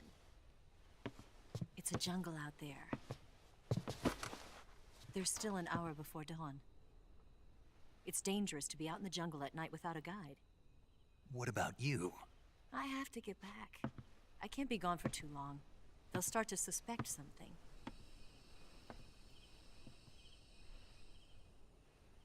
Don't worry. I'll keep you updated over the radio. That's it? My orders are to provide you with information, nothing more. You look disappointed. All right, then. I'll do something special for you.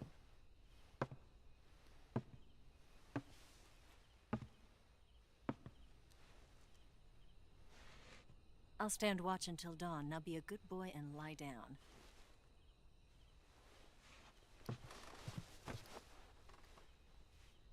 What's the matter? I don't know you well enough to trust you. How well do you have to know me to trust me?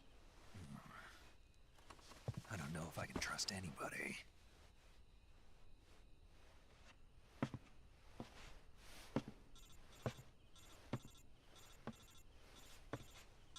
Gonna get that?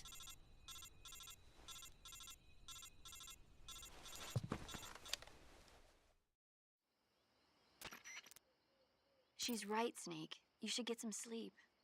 Although in your condition, you really ought to be back in the ICU. Whenever you save the game and quit, you'll go to sleep. Sleeping allows you to gain back stamina naturally.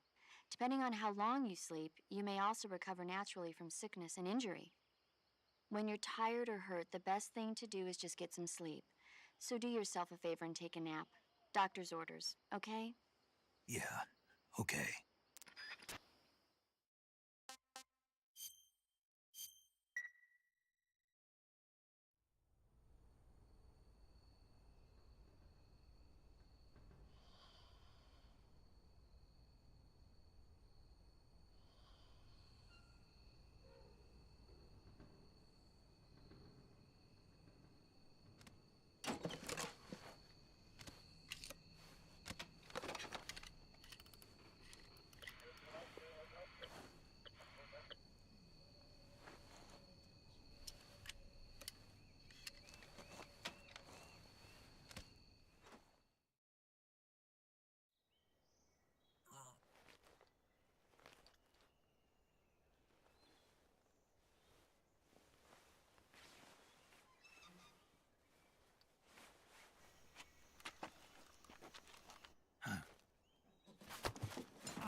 What's the matter? We're surrounded. I see 4 of them.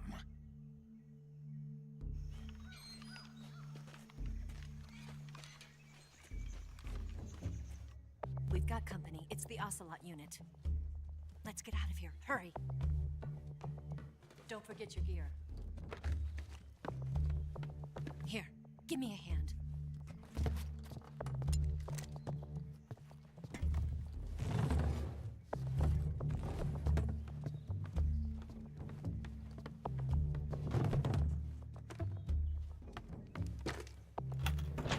We can use this to get to the basement.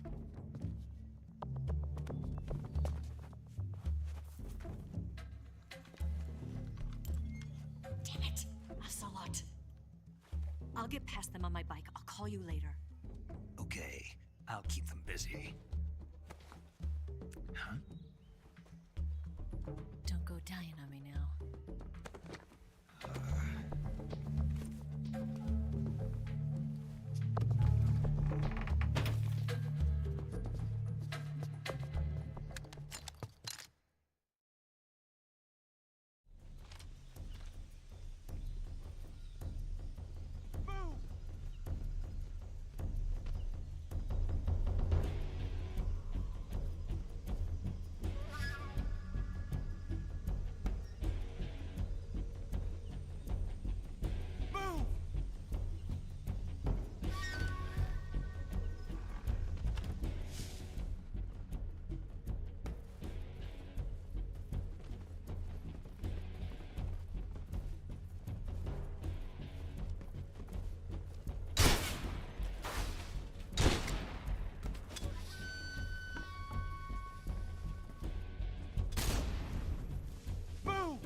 lose him. What? Not here? He's not here? Keep looking. Move!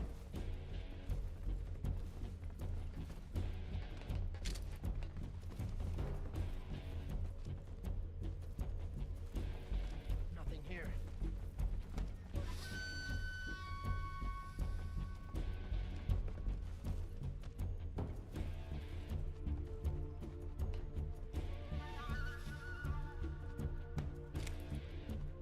Move!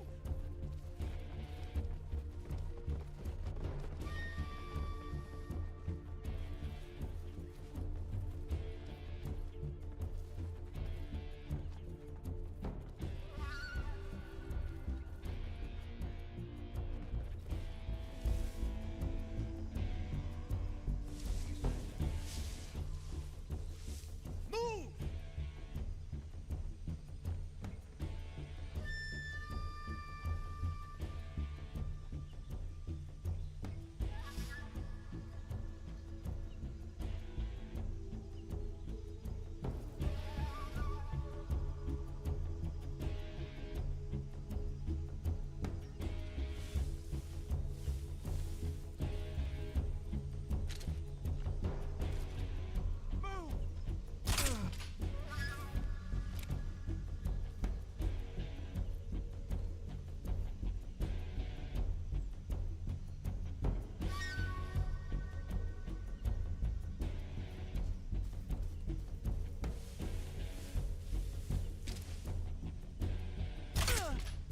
What's wrong?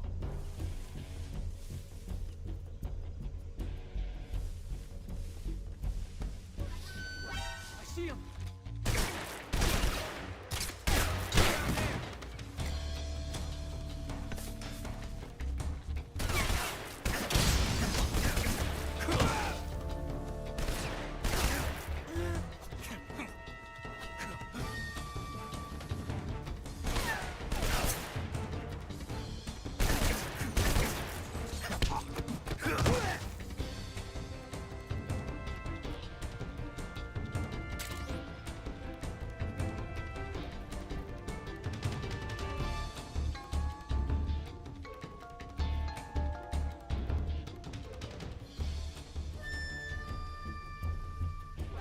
I see him!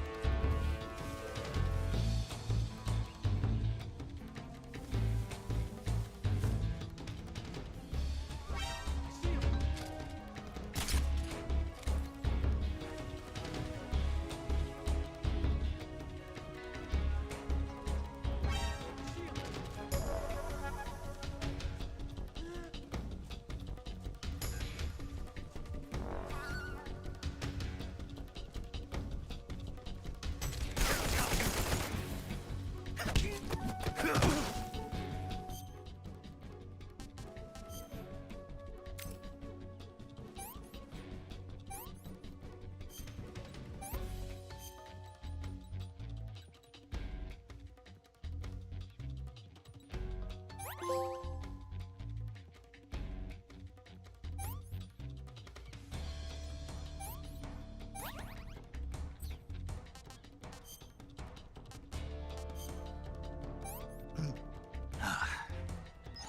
Hey, this works.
waiting for this moment.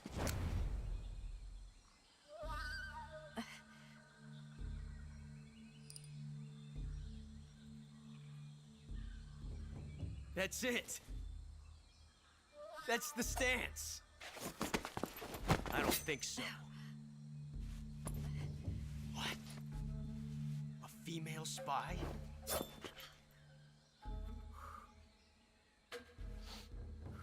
This bitch is wearing perfume.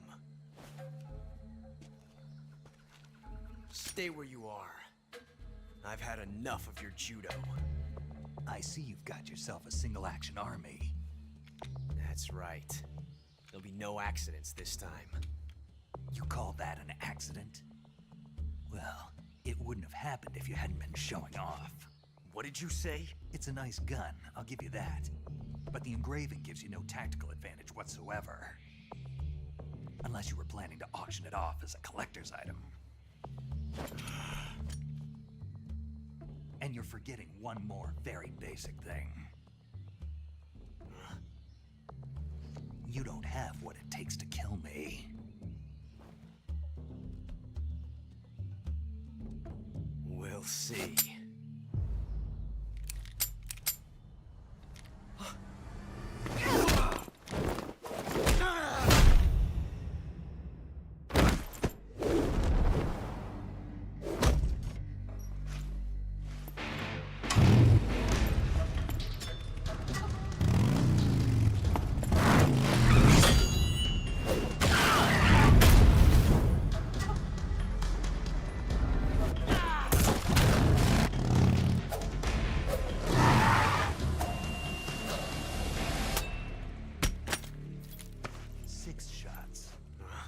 That thing only carries 6 shots. The Makarov carries 8. You have to get a feel for how many you have left.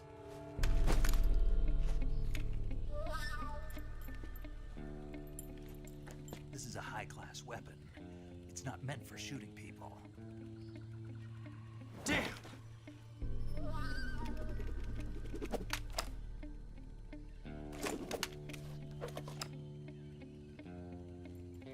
This isn't over yet. Don't. Why? He's still young. You'll regret stopping me. Damn it! I've got to get back before he does.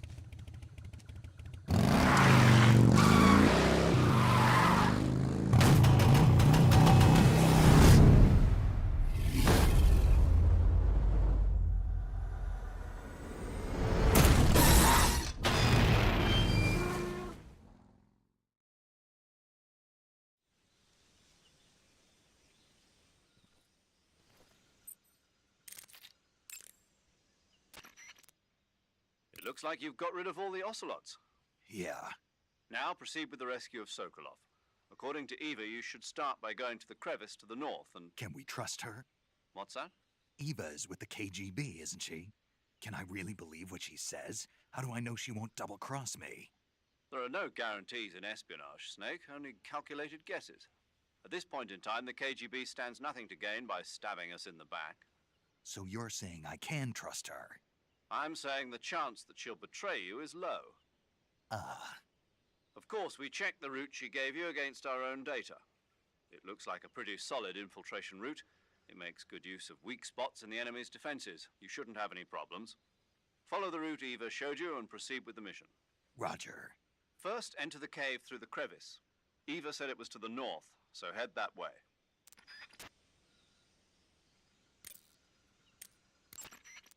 That area is home to the Sunda whistling thrush. The Sunda whistling thrush is a bird native to Java and Sumatra. It's distinguished by its large blue body and long beak. It really stands out in the forest. Hey, Snake, remember back at the abandoned factory when you whittled the grip of that 45 down? Yeah. I've never heard of a customization like that before. Why the grip? To fit it with a knife. A knife? You're gonna keep the knife and the gun both at the ready? That's the idea. Why would you want to do that?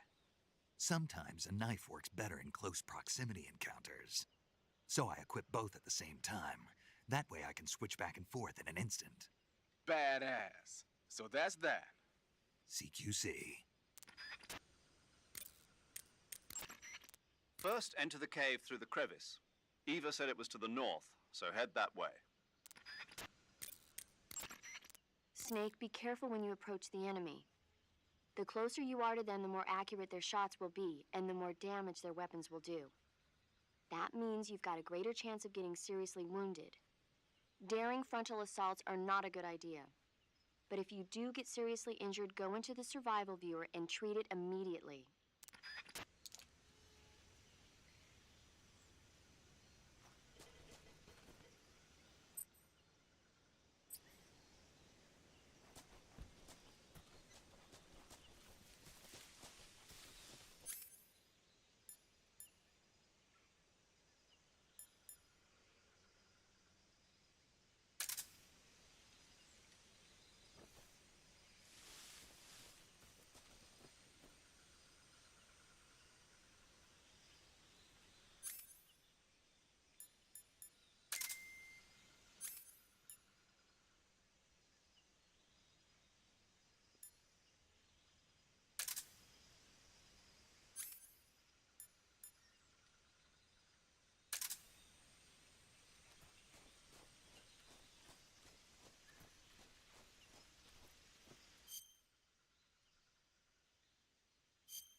Snake, you said Eva said her Mauser was a Type 17, right?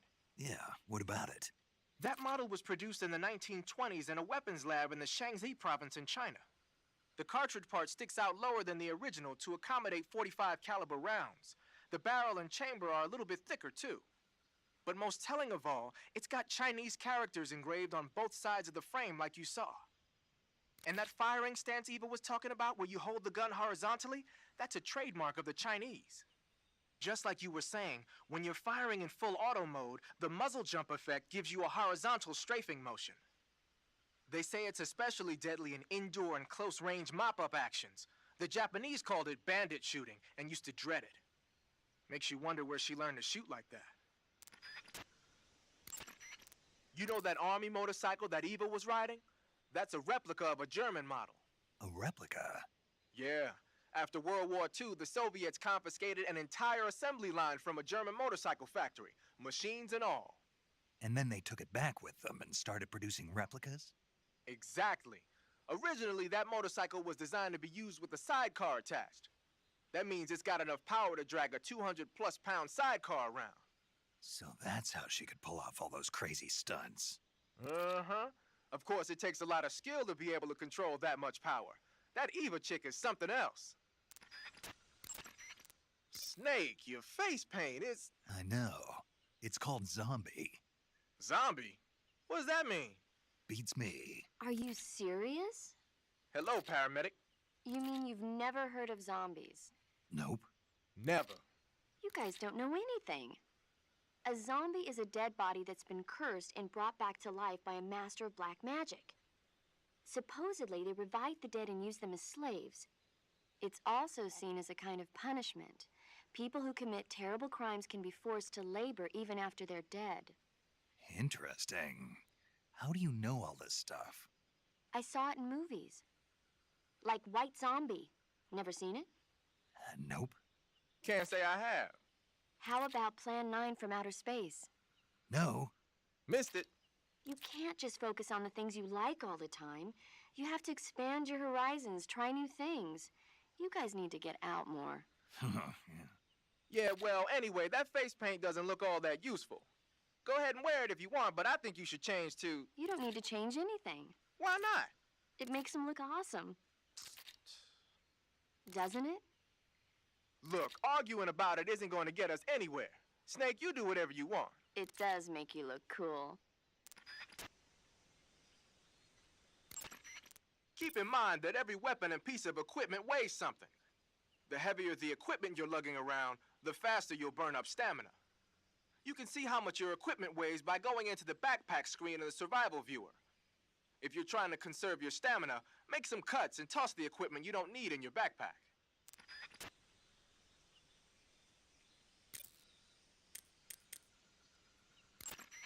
You want to save? Hold on a sec. Hey, Snake, have you ever seen Forbidden Planet? No, can't say I have.